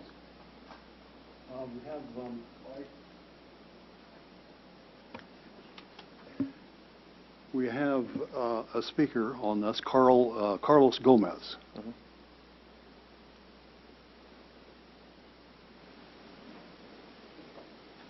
Commissioners, thank you for allowing me to speak. My name is Carlos Gomez. I am a representative of Labor's Local 783 here in San Bernardino, Inyo and Mono counties. We are here to voice our support for both items 3 and items number 4 of the development of 2 warehouses proposed by RDA. The Labor's Union represents a hardworking men and women that build our communities. This project will be a well-paying union construction job that provides health care for the members and their families, and will also contribute towards the pension when they are ready to retire. Understand that the laborers are constantly working themselves out of jobs, completing their assigned projects on time and under budget, and depend on projects like this to continue their career. In our experience, these projects improve the local area by installing sidewalks, improve the walkability and visibility of the area. These projects also contribute to the local tax base through sales tax, property taxes, but most importantly, putting local construction workers to work. They end up spending their paychecks close to home and in the city of San Bernardino. This project fits in the designated area, and we respectfully request that you move forward with staff recommendations and move this project to the city council. Thank you. Thank you. Anything else from the commission? Yes. I have a comment. What is the elevation on Waterman Avenue, and what is the setback? I can go to the elevation along Waterman would be the third one down here. As you can see, we do have the tower elements at the corner that are significantly articulated, and then I apologize, it's hard to see because the scale of the building does mean the graphic has to be reduced. There is articulation running along the roof line, kind of at about every couple panels or so. There's a pop-up or down. The setback along Waterman Avenue, if I can refer to the staff report for item 3. The front side, it is just under 22 feet from the property line, which would then be in several feet, about approximately 7 or 8 from the sidewalk or from the curb itself. So close to 30 in total from the street's edge. Thank you. Mm-hmm.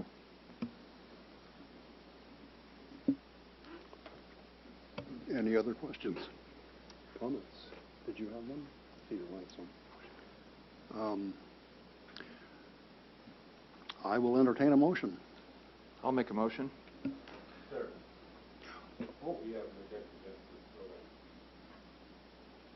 Would you like to make a public comment, sir? Yes, I would. Yes, go ahead. Oh, please step forward. We have quite a few of the neighborhood residents back there in the audience tonight. Oh, could I interrupt you for a minute? Would you state your name and address, please? Pardon me? Was he And sworn be in? sworn in. I was sworn in already. My name is Arthur L. Davis, and I live in Walnut, California. And I grew up out in San Bernardino, went to Miller Elementary School, Richardson Junior High School, and also attended Pacific, New Mexico State, San Bernardino Valley College, and many others. However, we have quite a few people in the area that's concerned about the project. The project was built over there on Lincoln, and it's going to be on Ennis. And we feel that would be undue circumstances and create a hardship for the residents that's living there. This was one of the few areas that African Americans could live in when they came to California back in the 30s and 40s. And we feel it's kind of like sacred ground. Some properties have been sold, but there are many, many properties that have not been sold. As you put a warehouse up, then you're decreasing the property value of the person. Some of those properties are being rented, and the tenants say, we're leaving, obviously, because of the warehouse situation. And the gentleman can tell me about all the other benefits about this program. But a warehouse is a warehouse. If you go to Dumas and Waterman, you'll see that 1 million square foot warehouse there, and you will recognize and realize when you have a few African Americans and Hispanics living on that street, and you narrow it down to one part of a street, you cannot get by. There's so much dust, dirt, that create health conditions. And no one there is supporting. We call Council 3, which is in the Ward 3. They don't come out. There's dust. We have lost 2 of our classmates out there in 2017, Mr. and Mrs. Carwell, because of dirt. I have a cousin, Joe Harris, been out there 65 years.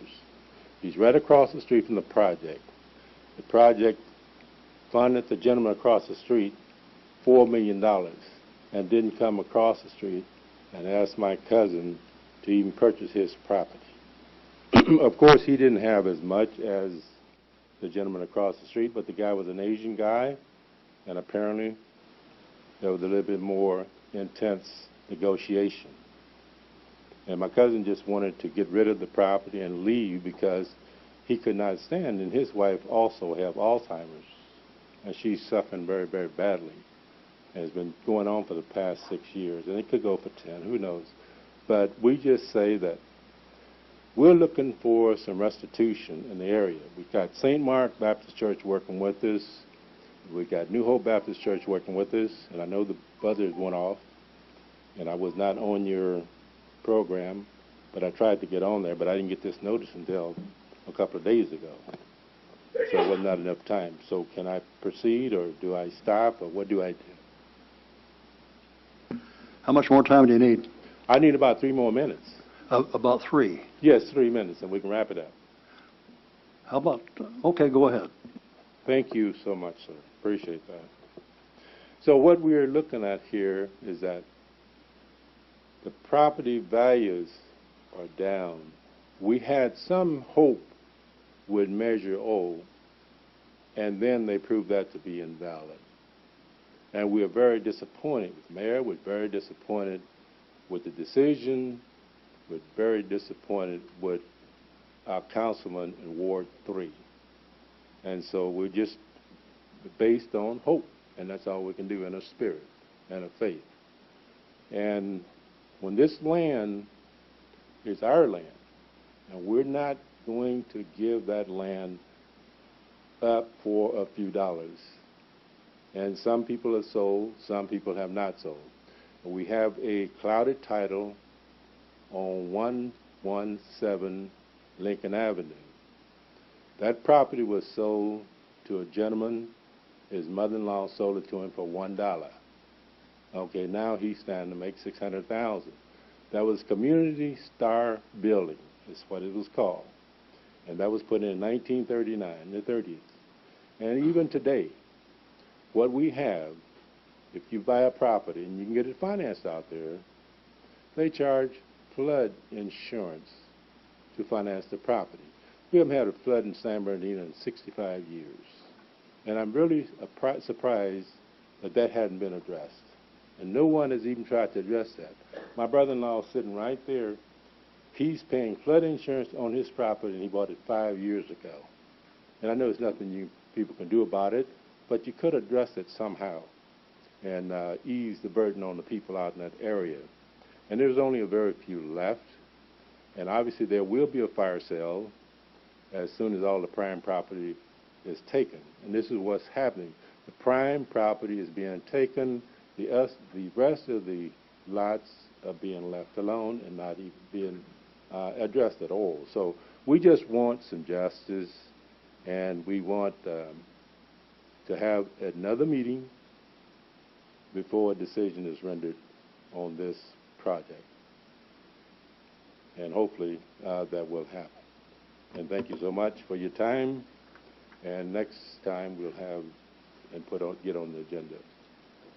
And I have some extra copies if anybody wants some so they can read over everything that we've said.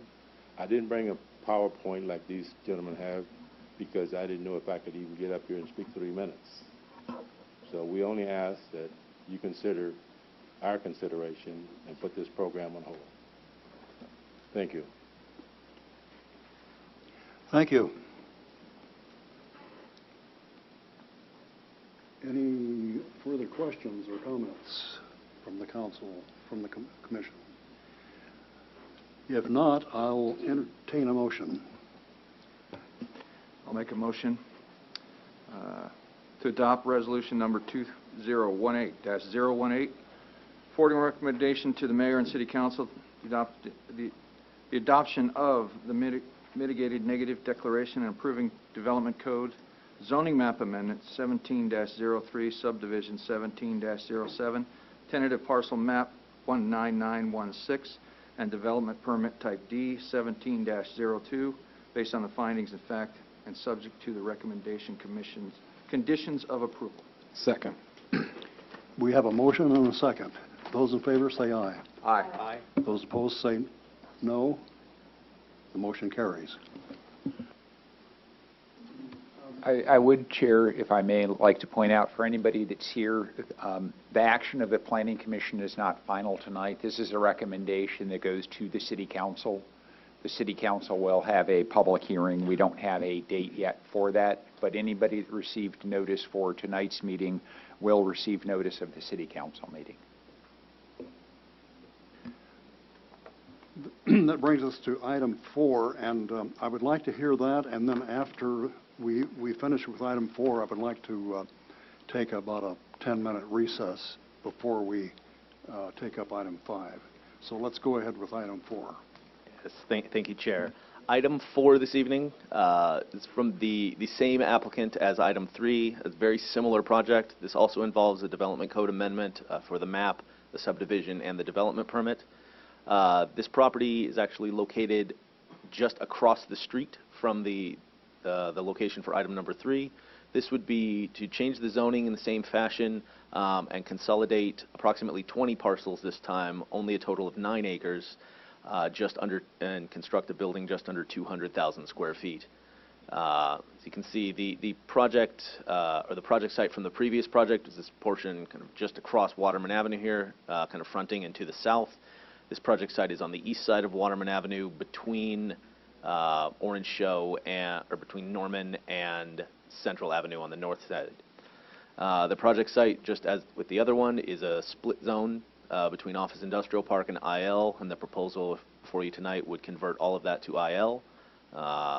This is a photo of the project site from Waterman Avenue looking east. or kind of east-southeast onto the project. This is that same intersection, which would be the primary entrance now for both project sites.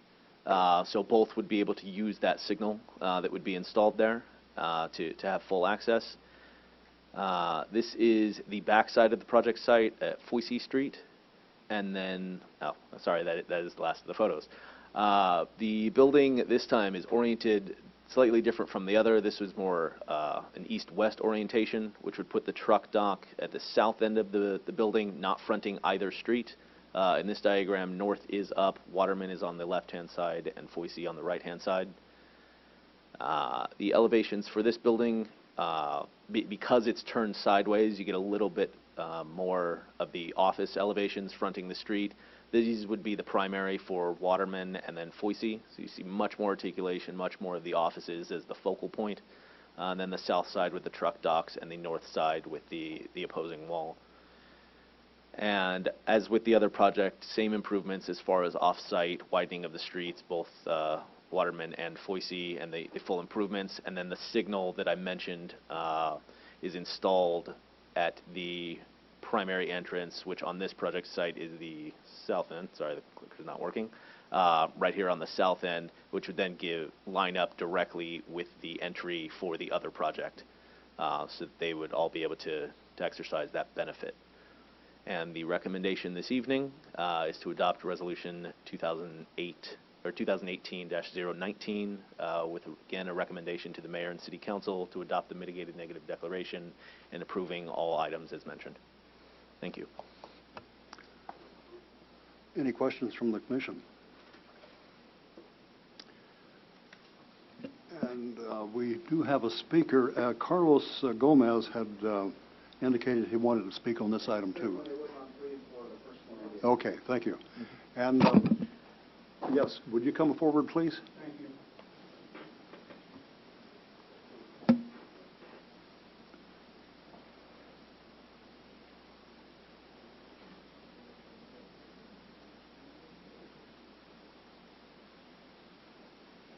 Have you been sworn in? Have I been sworn in? Yes. No. Be happy to. Sure. Do you solemnly affirm that the testimony you are about to give before this body will be the truth, the whole truth, and nothing but the truth? If so, please say I do. Yes, ma'am. Thank you. And would you state your name and address, please? My name is James Small. My address is, do I have to give the physical address?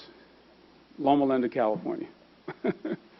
You never know now when you give their address out, somebody will come knocking. Anyway, the reason I'm here is I'm 72 years old. I grew up in the Valley, called the Valley Truck Farm. I'd like to speak on behalf of a lot of people that grew up out there that are not here and that are still living there, that are elders or do not have the ability to negotiate in real estate.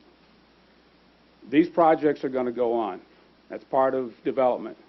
But I'd really like to say to the developers to be considerate for the people that live out there, and before you guys make any approvals for them to do things, is to let them go out there, get a group meeting, and sit down with the people and negotiate the real estate that's left out there, buy it up, and then you can do what you want.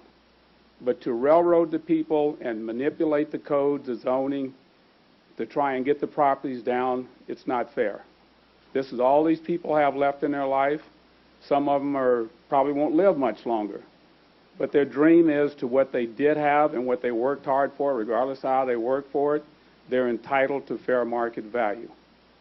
And I think the developers should go down, meet with these people, organize a group, give them a fair price, and move on, instead of going back and forth. And that's what I would like to say, and I'd appreciate it if the commission would consider that by talking to the developers and doing something that's right and fair in life. And I think that's all I have to say. Thank you. Thank you. Would we have a comment from legal on that?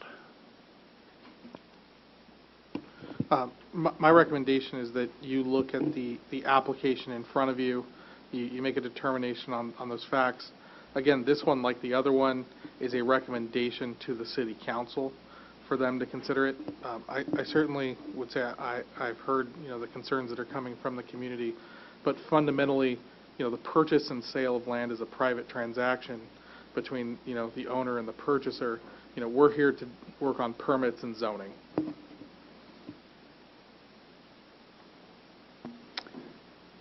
Any other comments? Anything else from the public? Hearing nothing, I will call for a motion.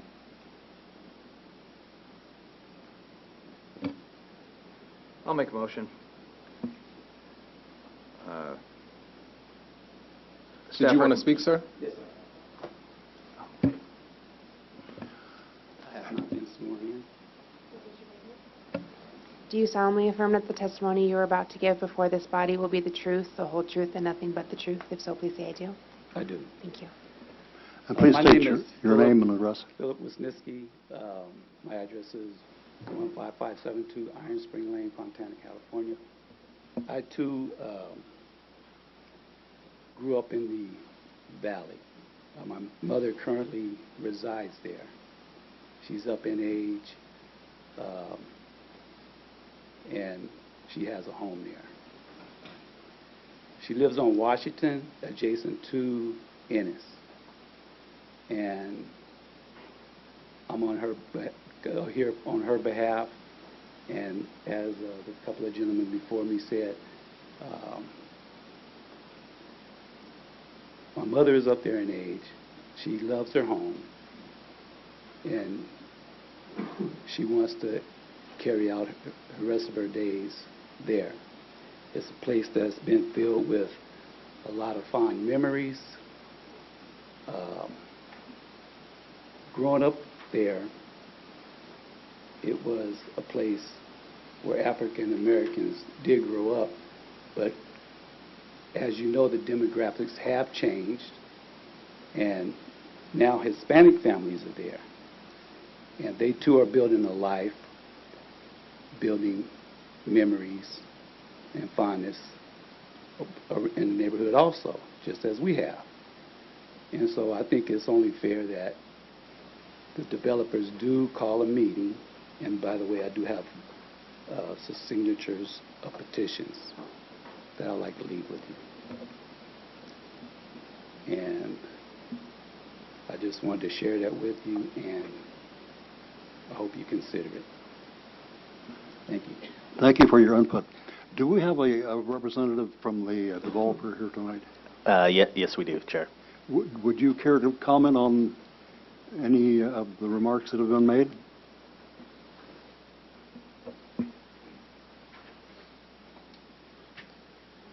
I have been sworn in.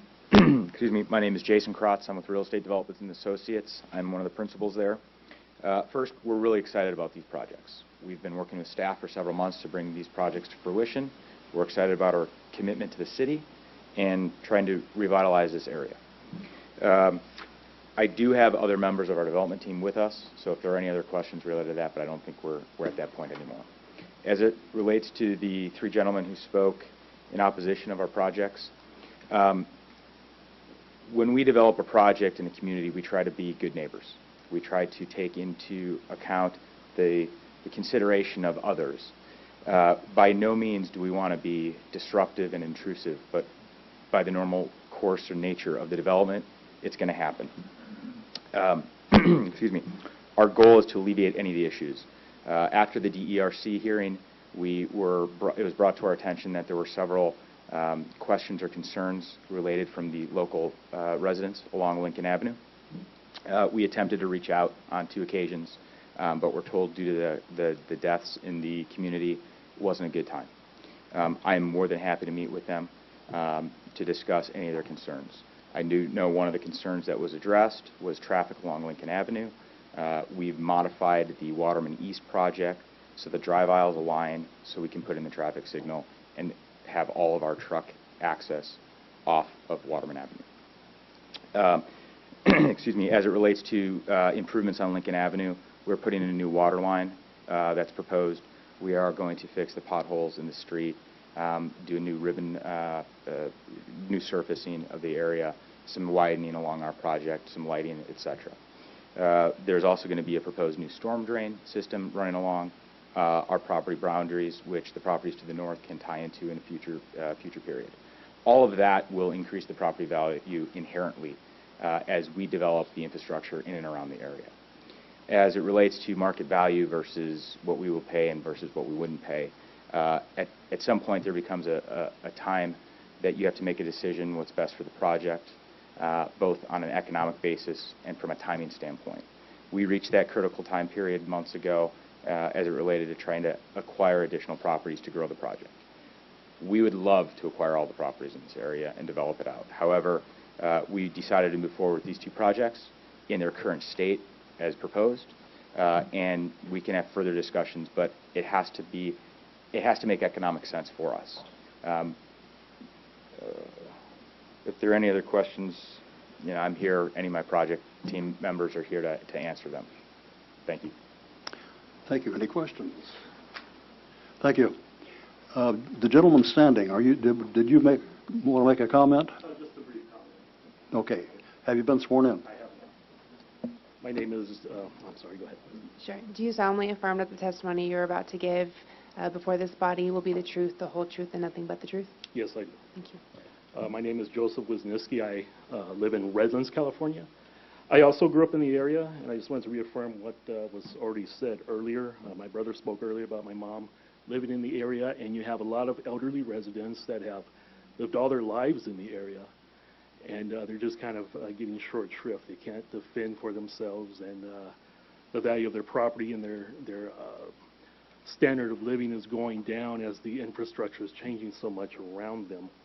And that's basically all I have to say. And I also have another petition with several more signatures from residents in the area I'd like to present. Thank you. Thank you.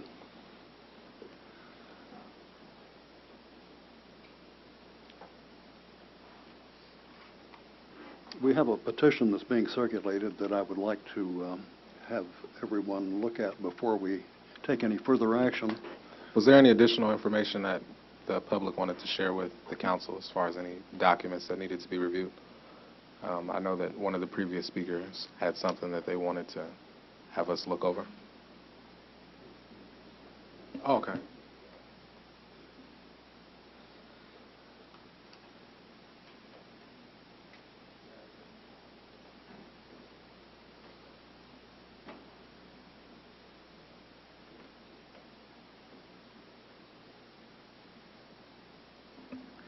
I would like to say, Chair, for the record, that, again, these items will be forwarded to the City Council, and these petitions will be attached as part of the public record. So the Council will be made aware of this additional information. Okay, I'm returning. My name is Art Davis. Go ahead. And I have some additional information that I did not pass out. Like I said, I don't have one of those nice PowerPoints. I can get that, but I was not able to get on the program tonight. So anyway, here are the 6 packets that I have. Are they identical? Yes, they should be, yes. I just want to make sure that we'll keep one officially that will also be forwarded. But I can also email whoever wants that. I got the information. Certainly. Travis, the case planner, you can email it to him, and this will be included in what goes to the City Council. Okay. Thank you very much. You're welcome.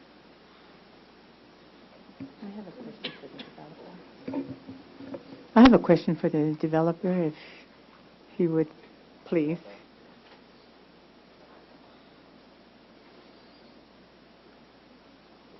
One of the things that the residents have mentioned in their petitions is about respiratory problems caused by dust and dirt during construction and afterward, which really is a health issue for senior citizens and children. Can you tell us what you're going to be doing to mitigate while constructing and thereafter that would make it less of a health risk? Right, yes. Obviously through our HRA assessments and our air quality assessments analysis and our CEQA documents through our MND, we are taking various precautions. I would like to have Kimberly Horn, who is our CEQA consultant, speak to the specifics of that. But I believe there'll be, dust control, prevention, things like that, watering down the site, sweeping of the streets, things, I can't, construction is an intrusive project, right? There's going to be diesel emissions, things like that, but there are also various monitoring programs and various things you can do to alleviate that, whether there's mufflers that you put on the trucks or any of the construction equipment. And I believe all of that's taken into consideration in our M&D.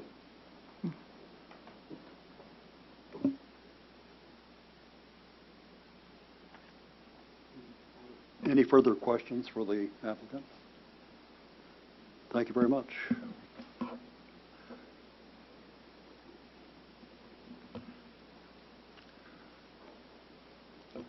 I will now close the public hearing and call for a motion. I'll make a motion.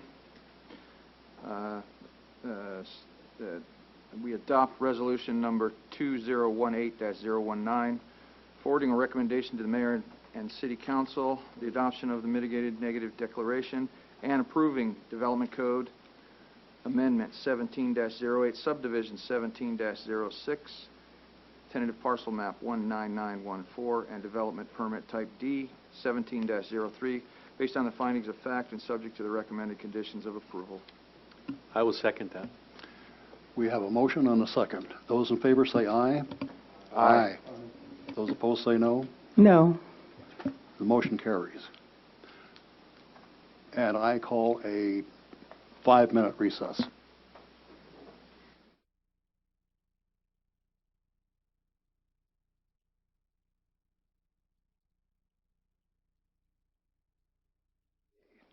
I would like to call for the staff report on item number 5. Item number 5 is General Plan Amendment 18-01, Subdivision 18-01, Conditional Use Permit 18-01, and Public Convenience or Necessity Letter 18-01. The project proposes to change the circulation element of the general plan to reclassify Shannon Hills Drive from a local street to a secondary arterial. I'll show you photos a little bit later on, but to get into that a bit more, the development code requires that in order to develop a gas station, it has to be on a major and secondary arterial. In most cases, we would never allow a gas station to be built on a local street. However, Shannon Hills Drive was actually constructed to meet the standards for a secondary arterial, and just north of Kendall Drive, it actually turns into 40th Street, which is a major arterial.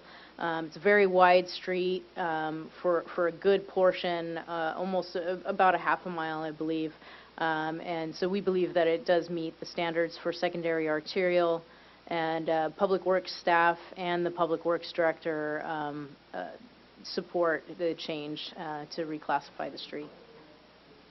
So continuing, the project is a 3-phase project to allow a service station with 6 fuel pump islands, a convenience store with a Type 20 ABC license sorry, that says off-sale general. It should be just beer and wine, and a drive-through restaurant, and also a sit-down restaurant as the last phase. It's located on the southeast corner of Shannon Hills Drive and Kendall Drive within the Commercial General CG1 zone and Transit District TD overlay. Okay, so there's the zoning map and then the locational map. It's directly across the street from the Stater Brothers and Rite Aid Center on Kendall and Shannon Hills. One of the considerations for this project, because it is located in the Transit District overlay, and there's a few of the development standards for drive-throughs that don't quite meet our standards for the Transit District overlay, but they are allowed with conditional use permits. So what we wanted to do was to take into account that this is in a Transit District overlay. There's an SBX drop-off right outside the the Stater Brothers directly across the street from this site, and then also across the street on the north side of Kendall. So taking that into account, we wanted to look at making a more pedestrian-friendly kind of approach to the project site. We put in some kind of low-lying, inviting landscaping, some pedestrian access points, and a few little seating, kind of parklet seating areas right outside the drive-through restaurant, which is proposed to be a Starbucks, and also has some seating out front as well. So it'll just kind of tie into that pedestrian feel for the neighborhood.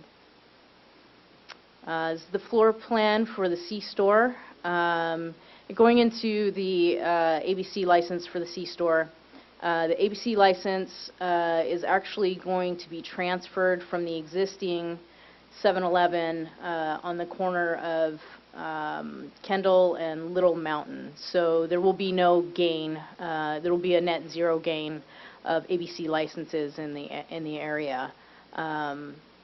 They're currently over concentration by one ABC off-sale license. But again, we're not gaining anything with this project.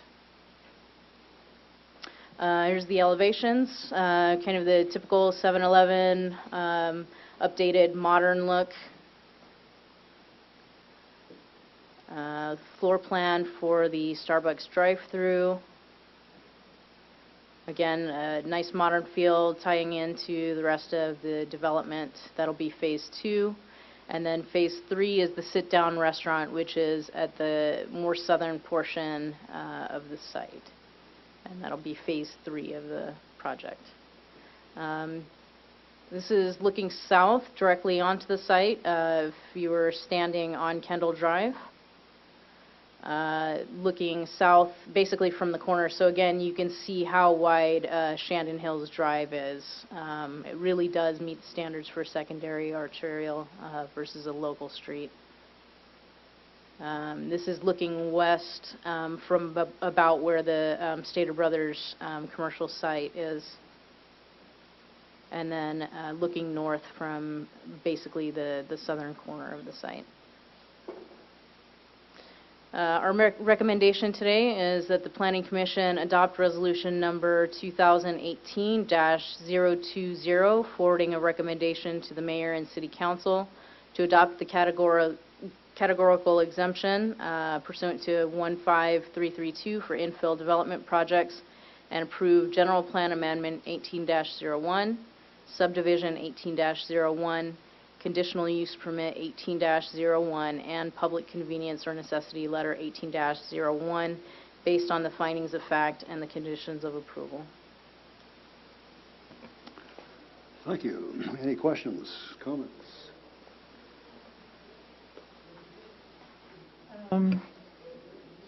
There seems to be a lot of things going on this one There's a parcel. lot of things going on. I see a drive-through and 2 restaurants and a pump, Yes. a gas pump and a convenience store. A lot of Yes. things going on. All of these are going to face Kendall? More or less, yes. Okay. They will face Kendall. How close, is it somewhere between, I can't seem to visualize, is this between University and Palm? Let's see. From University, it's... She says no. Is the developer? Come on up. Okay, yeah, that's okay. Yeah. South of what? Kendall. Okay, okay. So What- it's about on the intersection of where Kendall Drive meets 40th Street. Oh. And then 40th turns into Shannon Hills Drive, Okay. up into the neighborhood in the hillside there. Did you cover parking spaces? Because like I said, there's a lot of things going Yes, on. they're actually, each phase is actually parked for its own part of the project, and each phase is over-parked for the Okay. project. Because, I try to go to the Starbucks on 40th, and there is never, so, there's Yes. never any Yes, parking there. And the one on Second, Yes, so we I didn't stopped want to going to replicate Starbucks. that. All right, okay, but you say that there are enough There are parking spaces plenty of for parking sit-down spaces, restaurants? These are sit-down restaurants, or? The Starbucks obviously will have some seating Mhm. as well as a drive-through, and then the larger restaurant at the back of the site, I don't know if you can see there, takes up a good portion of the site, about a third of the site. So that will be a fairly sizable restaurant when that's Okay, constructed. so then, we know the service station, okay. The convenience store will be the 7-Eleven, is that correct? The restaurant drive-through is the Starbucks? Yes. And the Phase 3 includes a restaurant containing approximately 6,000. Do you know what restaurant, or that's a sit-down restaurant, right? Where people come in to sit down Absolutely. and eat and enjoy a meal. We've been speaking with a few restaurants. There has been one that's shown a lot of interest, but they've made me sign a non-disclosure agreement. So Okay, that's fine. I'm not sure why, but it's. But it's a I don't sit-down. think- It's a sit-down It's where people planned come for in. a sit-down. Yeah. Yes. Okay. At this point, I wouldn't say that we have anyone in line for it. I commend you on the landscaping, at least by the photo or the design that you show, because we do need businesses, but we also need where families can come and gather or sit outside or enjoy the scenery, or, where people come and gather at places and so forth. So I commend you on that. Thank you. Thank you. That was the thought behind this too, being that it's directly next door to, there's a senior housing development right next door, and then another apartment complex, and behind it, it opens up into a very large subdivision. So there are a lot of families in the area, and it's very close to the university Because as well. there will be more traffic. Yes. The freeway is there, the wall, and so forth. It's a little and so we need bit, quiet. further We need from the quiet freeway, a little gathering bit buffered. places that Yeah. are landscaped appropriately and so forth. Yes. I'll like to make two comments. One is the operator may be 7-Eleven. Gian works with 7-Eleven and one or two other operators, so the commission is approving a gas station with this design, but not necessarily the operator. So I don't think that makes a difference. All of the standards, all of the conditions would still apply, whether it's an ARCO or a 7-Eleven. And then I would also like to, I think Chantal did a fantastic job on that design, working with, and also commend Gian for agreeing to that seating area up front. That was something that she personally took on, and I think that did make a big difference in the project. Thanks to both of them. Gian, do you have any And other? Kristen, who did the landscaping design. Yeah. Gian, do you have any other comments? One comment. We actually had extensive community outreach on this. We met with the community groups, and that was one of the comments that they had made, that they'd like to have a nice area, seating area, quiet, and that was part of the plan. So. Thank you. Anything else from the commission? Questions, comments? We have three speakers. First is Reginald, and I can't read your last name, but it's M-E-T something. Matu, okay. Good evening. I'm a resident of Amberwood, that is back into the property. I have the rest of some of my neighbors here to talk about this property today. This is a very, very large property, 3 properties all conglomerated in one spot. Gas 11, convenience store selling liquors and wine, then the restaurant. I congratulate the developer on the architecture, very pretty. Also, I wanted to mention that we never had a community meeting with you. We would have known if there's any. But this is bad for our Amberwood community. all through the construction, the period it will take, the time, and all those. It will interrupt our family life a lot, a whole lot, over the period during construction, after construction, and you know what.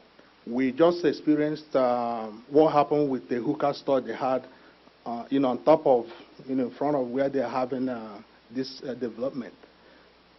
We call police, they will not show up. And over a time, it took care of itself when somebody shot 3 people there, and the owner decided to close it. It will not be different if there is a liquor store in our neighborhood, maybe 24-hour drive-through restaurant, and so forth and so on. There will be untold pollution problem from the underwater gas thing that might leak into our water and will cause problem to our safety and our health for our children. Respiratory issues for our children during construction, gas leak up. We raise our property insurance issue. Mine is 1108 Amberwood. I'm just behind it. I'm within 500 feet into the development. So I don't see how a construction can be made where a car is driving through my neighborhood all the night. Right now, we have enough problem from noise coming from Stater Brother and trucks all the night. When we add this one, we probably will have to leave. And I will offer earnestly to any of the constructors, if you go forward, I'll be happy to sell you my property and you live in it. Thank you very much.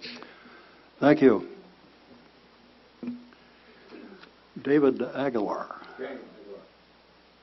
Daniel, sorry about that. Reggie is my neighbor. I live at 1112 Amberwood Court. And I was just surprised to hear that, for the sake of progress, that we are going to change the local street into a second arterial street. Right now, we live, my backyard faces the empty lot. That's for the proposed construction. We have a 7-Eleven. How many 7-Elevens do we need? We have a 7-Eleven on Palm, about 4 miles away. We have a 7-Eleven, the one you have right now in Mountain. We have a 7-Eleven on Sierra, and they all sell beer, and they all sell wine. We have Stater Brothers that sells liquor, wine, and beer. We have a Rite Aid that sells liquor, wine, and beer. We have a liquor store, Caddy Corner on 40th and Kendall, that sells liquor, beer, and wine. We have restaurant Jersey's across the street that sells that sells beer and wine. And yes, the design looks nice for the community to sit down. So does Socoban Lake was built for the community. And we have people can't enjoy that lake no more. We have Rouse Recycling Center that has closed. And everybody that recycles their goods, their recyclables, can only go to Stater's on Kendall. There is a 1-hour line to recycle your stuff because not only the Ralph's closed, but the 40th, the Stater Brothers on 40th closed because it just attracted too many vagrants, too many problems, too many issues, too many fights. And the police can't respond in time with those incidents because they're misdemeanors, they're less offensive. So, and because they don't want to bother with the homeless because they don't have identification, they don't have a place of residence, they give them a ticket, they won't go to court. We believe this is a bad thing for our area.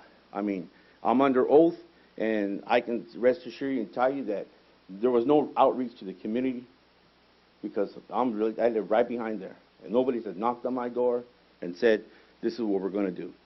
This developer, in my opinion, is not community friendly because they would have reached out to us. They said they did, but as Reggie and myself here on the road saying that nobody has. And we feel that, with the noise, like he says from Stater Brothers, since Bird Chick took over the city trash, they start at 4 o'clock in the morning, and the apartments behind us, their dumpsters, their noise, we hear it. Stater Brothers, we hear their trucks going in and out. And the proposed area for their drive-throughs is going to be right behind our backyard. traffic going in and out? What's going to keep them from stopping and hopping over our fence? Right now, people are jumping the fences now into our properties. So we are opposed to this. Thank you. Thank you. I have a question. Yes. How tall is the property wall that abuts the residential properties where Mr. Aguilar was just speaking of? I believe the existing wall is constructed somewhere between 6 to 8 feet, 7 feet. Would we be able to increase the height of the wall in order to ease some of this concern? Not easily, because it's a block wall and you may have to redesign the footings to add something that extensive. So that's not something that I would recommend.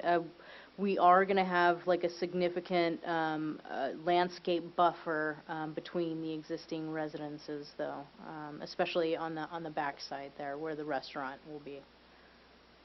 And with that drive-through, as Mr. Aguilar was just stating, that drive-through is going to be along that backside wall towards the residence? The drive-through is actually up at the front of the property, closer to Kendall Drive, and just on the other side of the wall there. So if you're looking at the drive-through here, you've got senior housing complex right in this area, and I believe this is all carports right there. So there's a good buffer between any of the actual residential areas or residences and the drive-through lane. Yeah. I believe Amber Court, let's see, okay, so this is Kendall right here, this is Shannon Hills, and then Stater Brothers would be here, so I believe you're down behind the Stater Brothers? I think I would behind that parking lot right there. You're behind this one right here, okay. So the restaurant, yes, yes. Okay, okay. So the sit-down restaurant here, this has a significant landscape buffer. We could potentially even increase that a bit or make sure that the landscaping is very dense right there. And there's just a little bit of parking. There will be, regulated hours of operation for the restaurant. But this is not a drive-through lane right here. This is really just the parking for the restaurant. The plans that I saw were along our wall was a driveway from Kendall along the park. There's a driveway, but it's not a drive-through lane for the restaurant. Yeah. Primarily for vehicular traffic, yes. Run along our backyard. There's a good buffer in between that area. Where the cars would actually come in, you've probably got, a good 30 to 40 feet before it hits the edge of your backyard. Yes.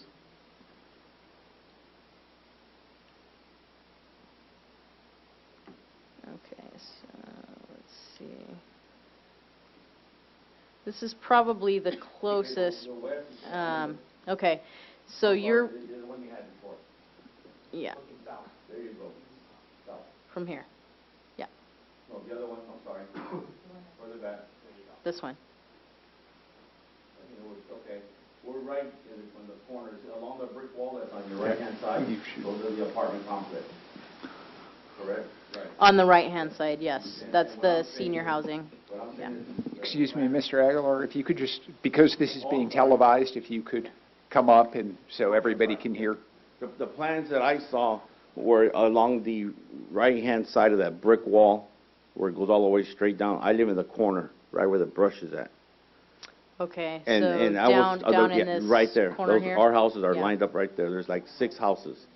Okay. And Reggie's right next to me. And we were, designs that we looked at were that there was a bit of driveway along that brick wall and along behind our house. And you say there's going to be some kind of buffer?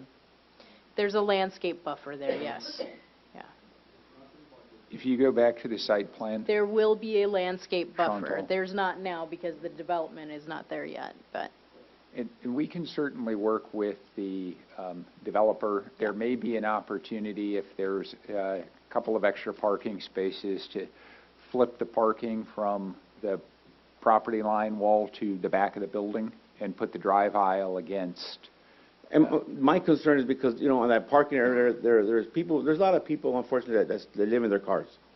And just recently, we had somebody that was killed in the State of Rose parking lot when they were sleeping in their car within about 2 months ago.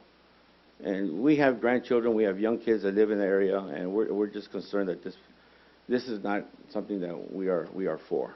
So if you can move that parking, I know progress is progress, but still, I mean, we have these homes here that have been there for a long time, and it's like Reggie said, it's going to interfere in our daily lives.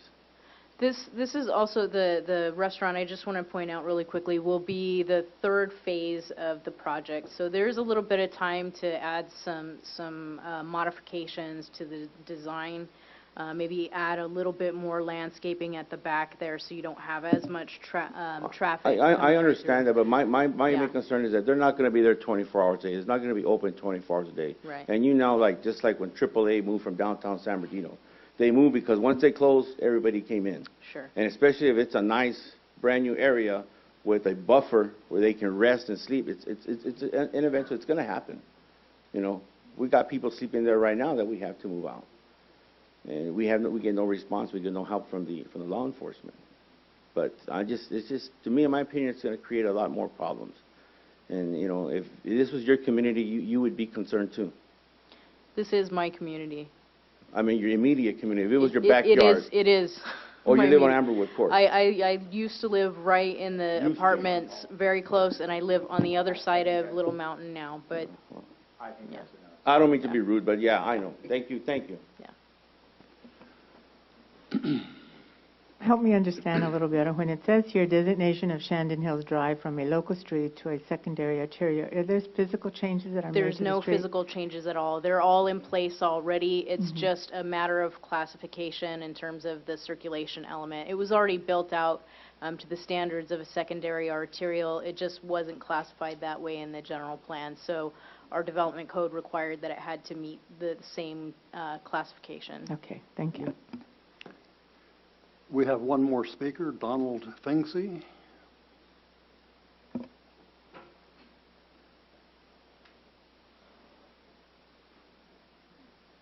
Good evening, Planning Commission. My name is Donald Pengsey. I've been a resident of San Bernardino since 1989. Elementary school, I went to Musqueam Elementary. Middle school, I had the opportunity to go to King Middle School. I went to Cajon High School for my high school education. And I even got my teacher credentialing over at Cal State San Bernardino. So when I became a person that has a job, has a career, I still decided to live in San Bernardino. Why? Because I'm vested in this city. I grew up in the city, and even though this city has seen its share of hard times, I've still decided to want to invest my family here, invest my money here. Now, it's tough to go for a jog with your kids or go for a bike ride with your kids and consistently see homeless people and have that conversation with my own sons. They say to me, "Dad, what is this guy doing? Dad, why is that guy urinating there? Dad, what's going on? Why don't we move, Dad? We can move." I say, "No, this is our city. This is where I grew up. This is where I want you guys to grow up." But now it's getting harder and harder to rationalize what I tell my sons. And now we are in the process of making a motion to approve something that is going to attract more homeless people, that is going to attract more things to a little gem of the city that resides in the back of that hill. And, you know, we chose to live there for a reason, because it is one of the very few neighborhoods where when you walk around the neighborhood, you see families with strollers, you see people taking jogs around. But that may disappear if this gets more urbanized and modernized and we bring in more opportunities for those types of folks to settle in a transient basis. And yes, you guys may be able to do this, yes, you guys may be able to do that, but you know, 10 years from now, 15 years from now, when my youngest one is ready to graduate high school, what will he have seen in that time just from his immediate neighborhood? That's a tough question. And that's a tough conversation that I eventually will have to have with my son. When we got the police reports with the shooting that happened across the street at the hookah bar, that is thankfully, thank God, it's now closed down, my son said to me, "Dad, why are people dying so close to us? What elements are in this city? What's going on in the world, Dad?" I don't know how to really respond to those things. And if those kids, if your own children saw those things and they had those same questions for you guys, and then this is going to pop up again, and then you would take your son to a planning commission meeting and just see people approve things without even really looking at their heads up at the actual residents that are affected by these decisions that you important people make. What is the use of everything? No, these guys did not approach me. Maybe the city councilman maybe had a meeting with one of their executives, but no. And I'm very vested in that immediate community. I know all of the neighbors. We talk on a daily basis.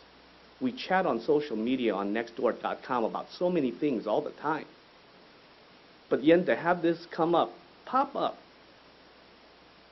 and then we're already ready to approve, we're already ready to do this, we're already ready to do that, and then hear about, oh, well, we can do this with the landscaping, we can do that with the landscaping. Sweet. That's just another place for a homeless guy to hide because there's so many of them that already reside in the back of the Stater Brothers. You go down and ride a bike down that part of Stater Brothers.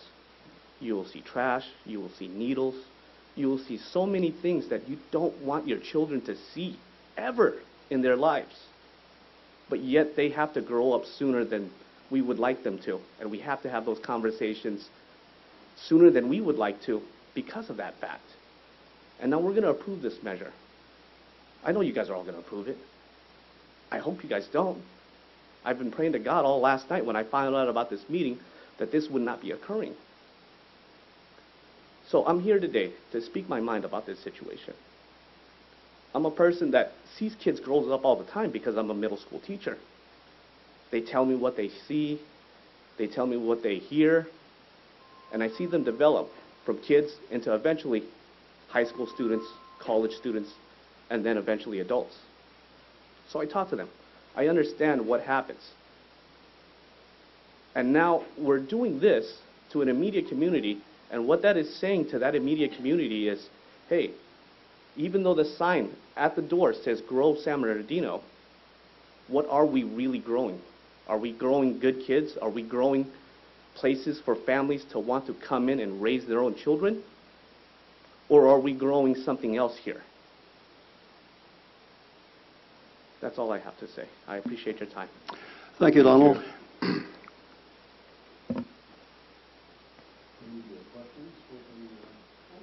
Oh, we have another speaker. Oh, have you been? I was sworn in, though. All right. State your name and address, please. Yes, my name is Cynthia Aguilar, and I live at 1112 Amberwood Court, right behind this development that's wanting to take place. I have lived in San Bernardino all my life. I was born and raised in San Bernardino, born at Norton Air Force Base, and my heart is here. I'll never leave San Bernardino. This is my heart. You painted a really pretty picture, and it looks really, really nice. It really looks nice. But you failed to show the back part of it. And that back part affects me, my household, my neighbors. It also affects my dog. I have a Bichon Frise, which is a little white dog that thinks he's a pet bull.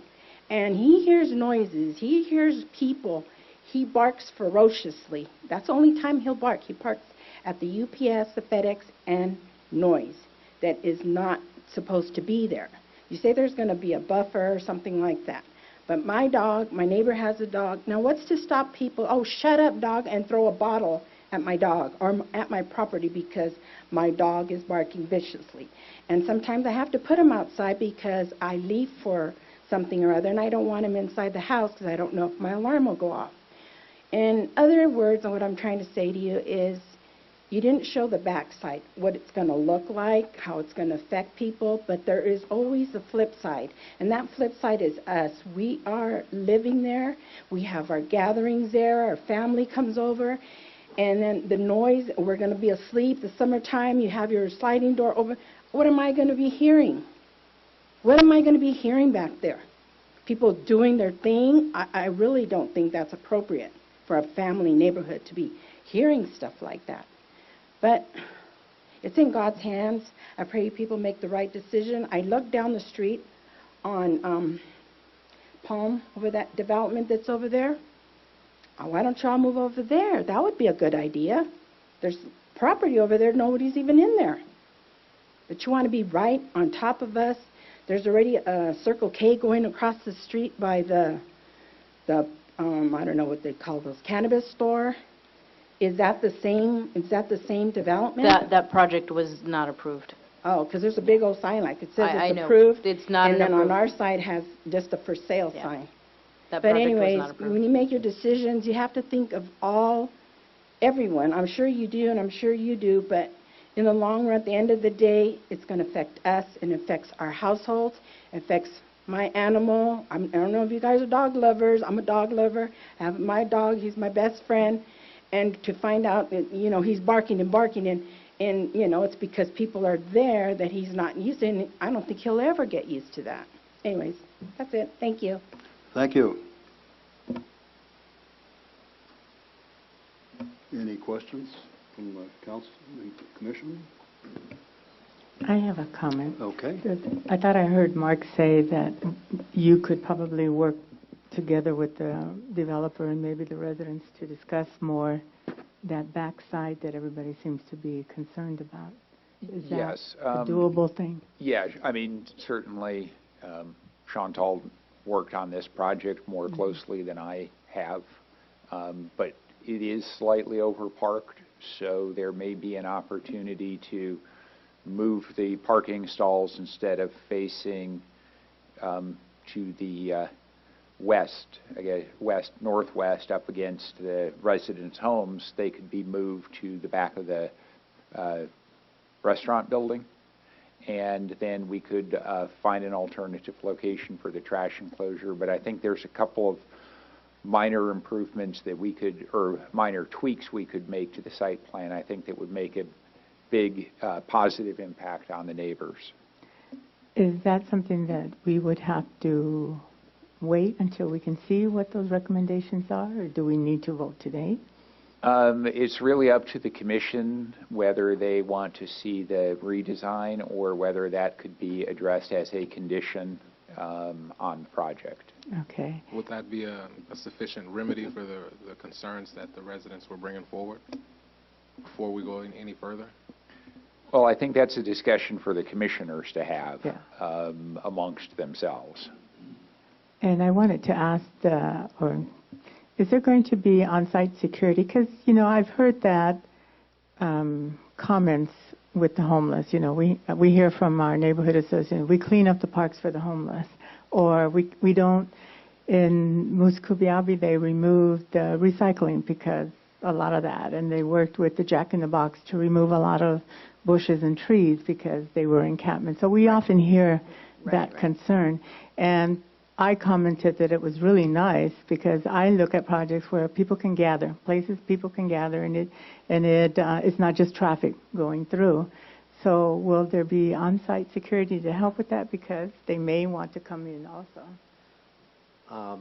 Unfortunately, security, especially for a small project like this, is just not economically feasible, not even close. I mean, it's a very expensive proposition to have on-site security.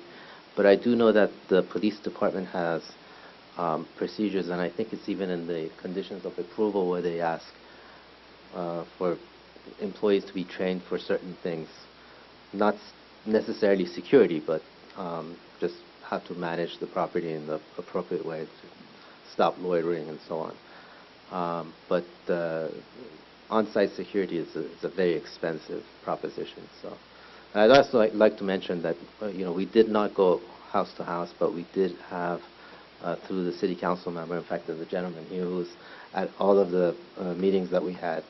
But we did have some community outreach through the city council member, Henry Nichols. Expensive before, now it's some. We had maybe 4 or 5 meetings, and we did not reach out individually to homeowners.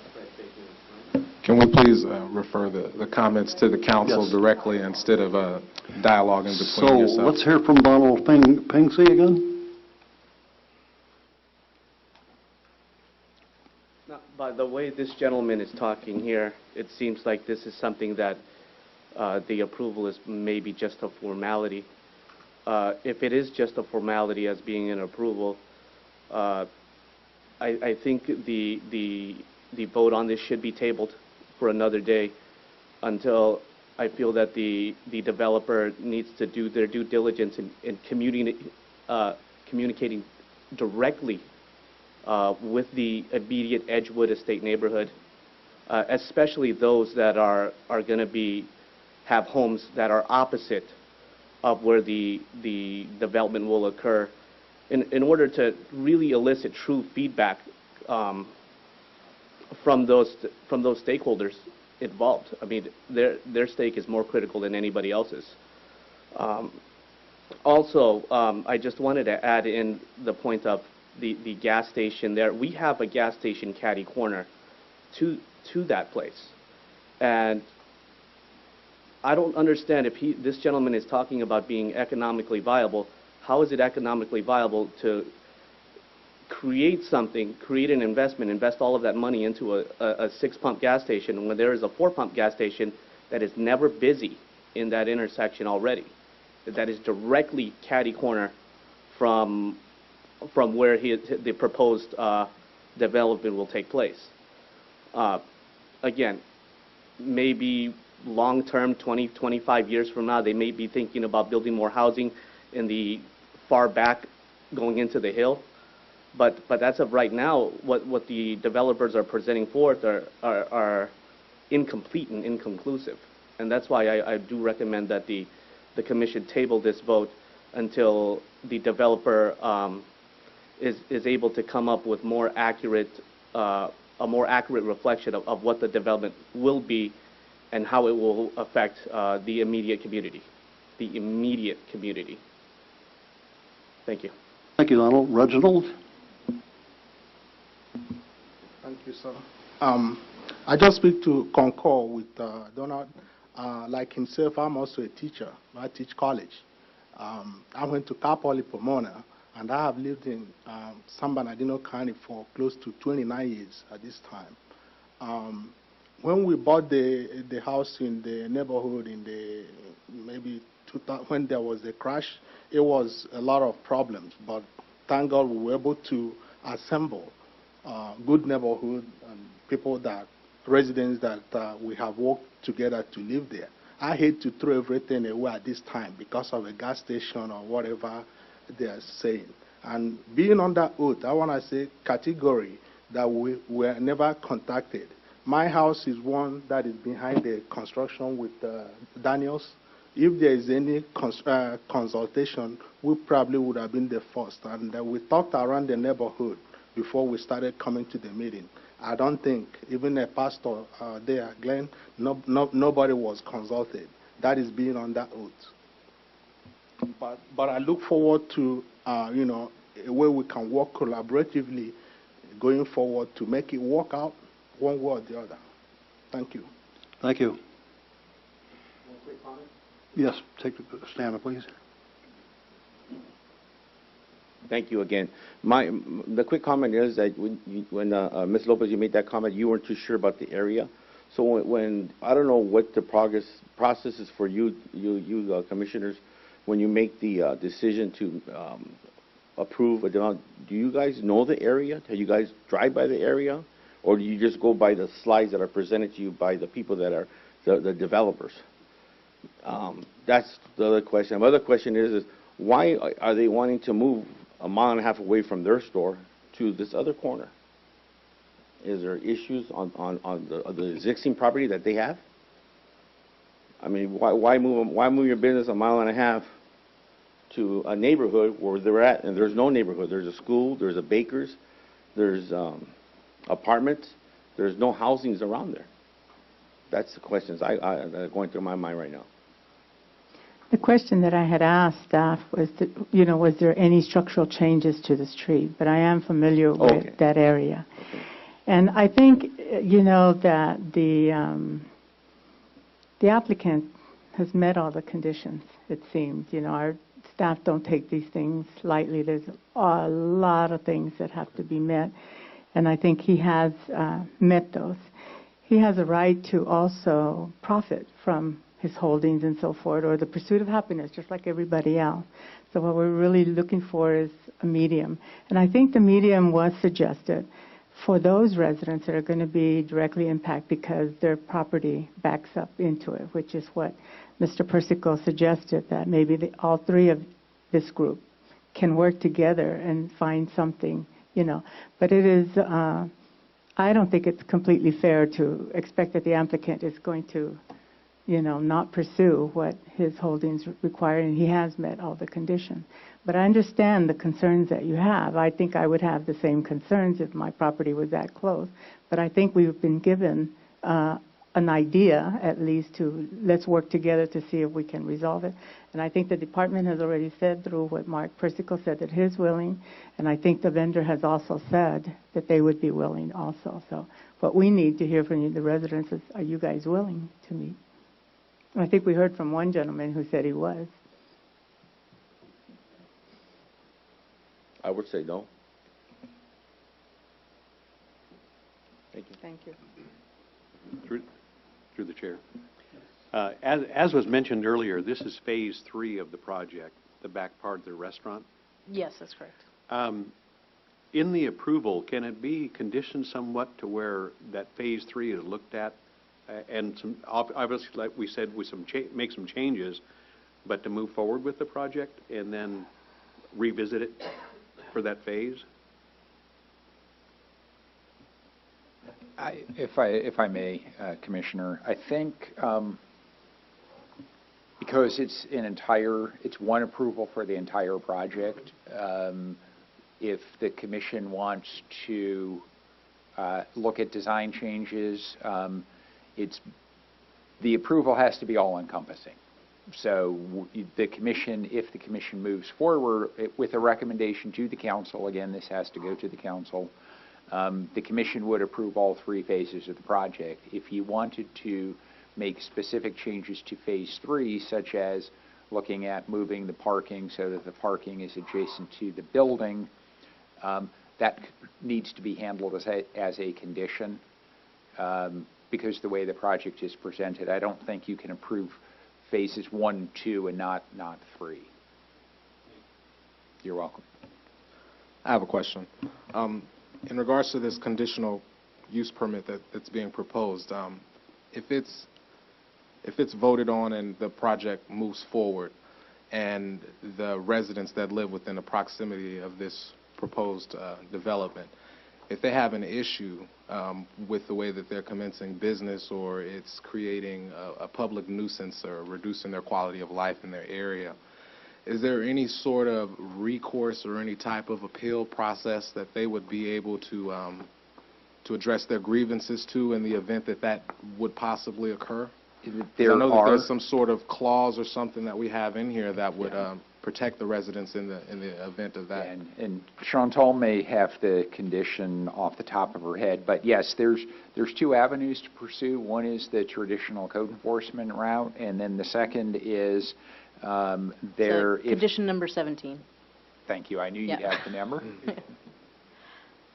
So page 12 of the staff report, condition 17, talks about a review for the first 6 months. Every 6 months for the first 2 years. The application is reviewed, the operation is reviewed. But then even long-term, the Commission does have, if, as you say, Commissioner Jones, it becomes a public nuisance, the Commission always does have the ability to analyze and potentially revoke the conditional use permit after going through a hearing very similar to this. So there are at least a couple of different avenues that can be pursued. Thank you. So moving forward, we will be able to perhaps possibly make the modifications, and the residents will still be able to address their grievances if this proposed development does infringe upon their quality of life or absolutely. If the code enforcement issues raised to the level of a public nuisance, then yes, the commission can hold a hearing to either modify or to revoke the conditional use permit. Perfect. But if there's the sentiment that the parking should be reevaluated, I think that should be added as a additional condition to the project. Okay. Thank you, Director. Donald. I just wanted to add on to a comment about the issues if the residents have an issue in regards to code enforcement. Maybe about 3 or 4 years ago, we had one of the houses got bought by an investor. He rented the house out to a fraternity. You can imagine what goes on in a fraternity house. You know, when I was younger and I was a college kid, I used to chuckle being inside a fraternity house. But then as a father and as a homeowner, having a fraternity house right across from you, that was something that brought me a little bit of grief on a daily basis, cleaning up beer bottles, even to the point where I had to clean up condoms that were left strewn on the street because we live in a cul-de-sac. People park at the end of the cul-de-sac. Whatever happens, happens. They leave their garbage there. We brought the issues up to code enforcement extensively. I'd call twice a week, talk to the code enforcement officer. He said that, you know, times are tough. We don't have the budget to do certain things. Just continue to make your grievances, and then eventually it'll go up the chain of command. To no avail. To no avail. We just had to wait those guys out to the point where they just didn't have enough rent money to carry on. And then they eventually moved away, and the investor sold the property to a single family.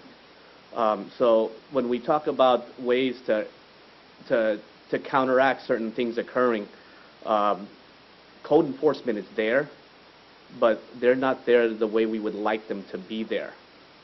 And no knock on code enforcement, those guys work hard. But because of the financial issues the city has faced in the past, I wouldn't bring it up as a counterpoint to state that that is something that we can be able to do to counteract anything that might happen. Thank you. Thank you. Any further comments from the commission? Anything from the public? The public hearing is now closed. Commission, what is your pleasure? I'd like to make a motion to adopt resolution number 2018-020, forwarding a recommendation to the mayor and city council, the adoption of the categorical exemptions and approving general plan amendment 18-01, subdivision 18-01, conditional use permit 18-01, and public convenience or necessity letter 18-01 based on the findings of fact and subject to the recommended conditions of approval, including the modifications to the parking as previously stated in the record. Second. We have a motion and a second. Those in favor say aye. Aye. Aye. Those opposed say no. Motion carries.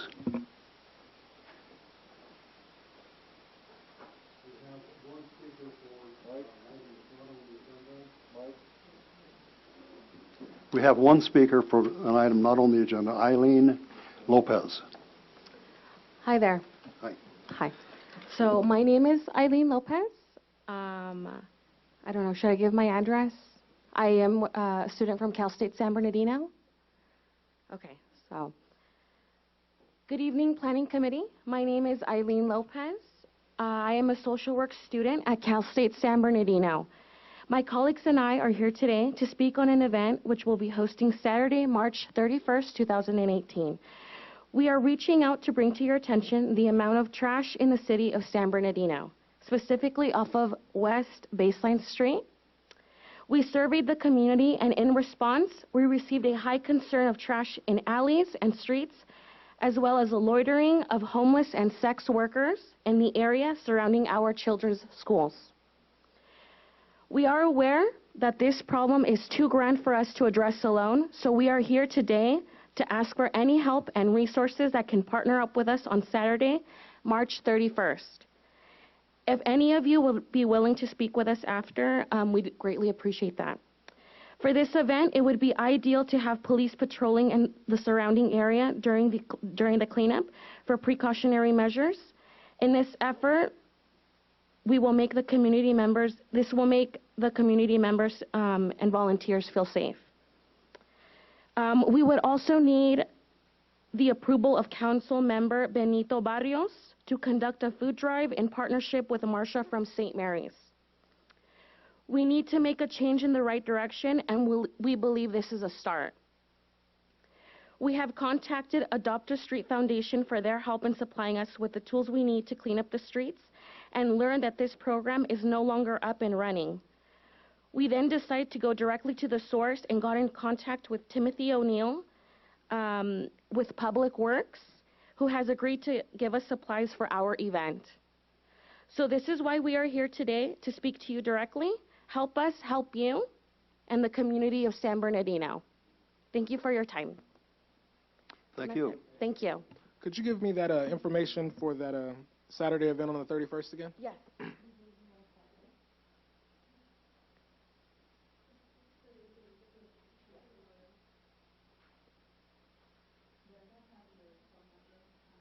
Yeah.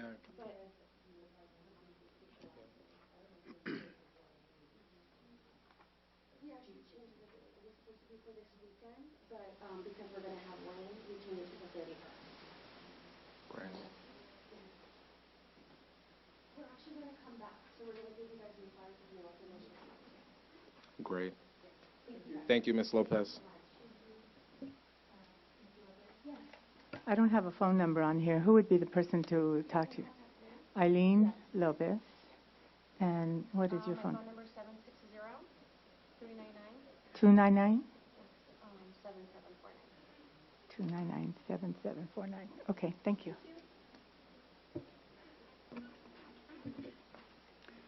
Planning Commission reports and announcements. I have some announcements.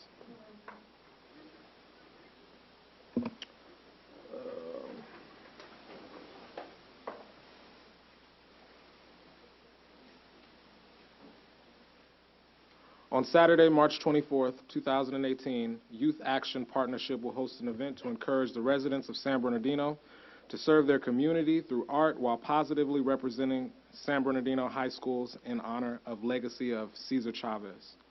The event will feature a YAPS talk followed by a community service project that promotes artistic expression and unity. The event is scheduled to take place on the campus of San Bernardino High School from 10 a.m. until 4 p.m. And once again, this is on March 24th from 10 a.m. to 4 p.m. at Purdue. I encourage you guys to all come out. Also, we have on March 17th, Girl Talk, Redesigning My Future, being hosted. It's going to be a small conference for residents, women of the city of San Bernardino, ages 12 through 18.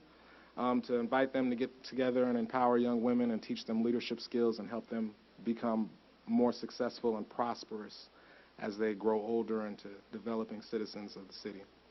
That's all of my announcements for this time. Thank you, Chair. Thank you. Director's report. Yes, thank you, Chair and Commissioners. First, I'd like to introduce our new Deputy Public Works Director and City Engineer, Alex. He's day 6 on the job. Alex, if you want to come on up. No, just come on up and say a few words. He has sat here for over 3 hours, so I think we owe him that. Good evening, Chair and Commissioner. My name is Alex Kishta, and I'm the new City Engineer, Deputy Public Works Director. I came to you with about 30 years of municipal experience in engineering capital improvement projects, and part of my task at this point of time is to develop the CIP, so hopefully we can see that coming up in the next few days. Thank you very much, and I'm looking forward for this opportunity. It's a very good opportunity for me and my career, and I hopefully that is I will be deliver what I promised. Thank you very much. Thank you and Yes, welcome. Hey, yeah, welcome to the city, Alex. And I got just one thing I'd like to tell you. Those CIP funds, can you put a lot of them aside for streets? because the streets in these residential areas are being left behind. The major portions of the monies, from what I understand, is being dedicated to major flow of traffic, major intersections. And I think the city residential streets are being left behind. They're being patched and not repaved. So if you could just recommend that to whoever and keep that in mind, please, because I've got pictures here in my phone that I've recently sent to the city, and they've come through in the West End, and their idea of fixing the streets are patching them. And that only lasts so long, and they're falling apart. So just keep that in mind, would you? Please. Understandable, and we will be developing a CIP that address streets rehabilitation throughout the city. Also, the trimming of trees that are in the cities, you know, we've been going on and on with that. Yes, but I believe on the next council meeting, the Public Works Director will be discussing that, I believe. So we'll see how what the plan is. Thank you. And then the one other thing, thank you, Alex. Again, welcome aboard. The one other item, the city is hosting its third annual Arts Fest on March 24th, and Stephanie has some postcards to hand out. So I believe I've talked about this in the past, so please talk about it with your family and friends. We're looking for a large turnout for the event, and we'll make sure that you get some of these. And that concludes my report. I will entertain a motion to adjourn. I make a motion to adjourn. Second. There has been a motion to adjourn. All those in favor say aye. Aye. Those opposed say no. The meeting is adjourned.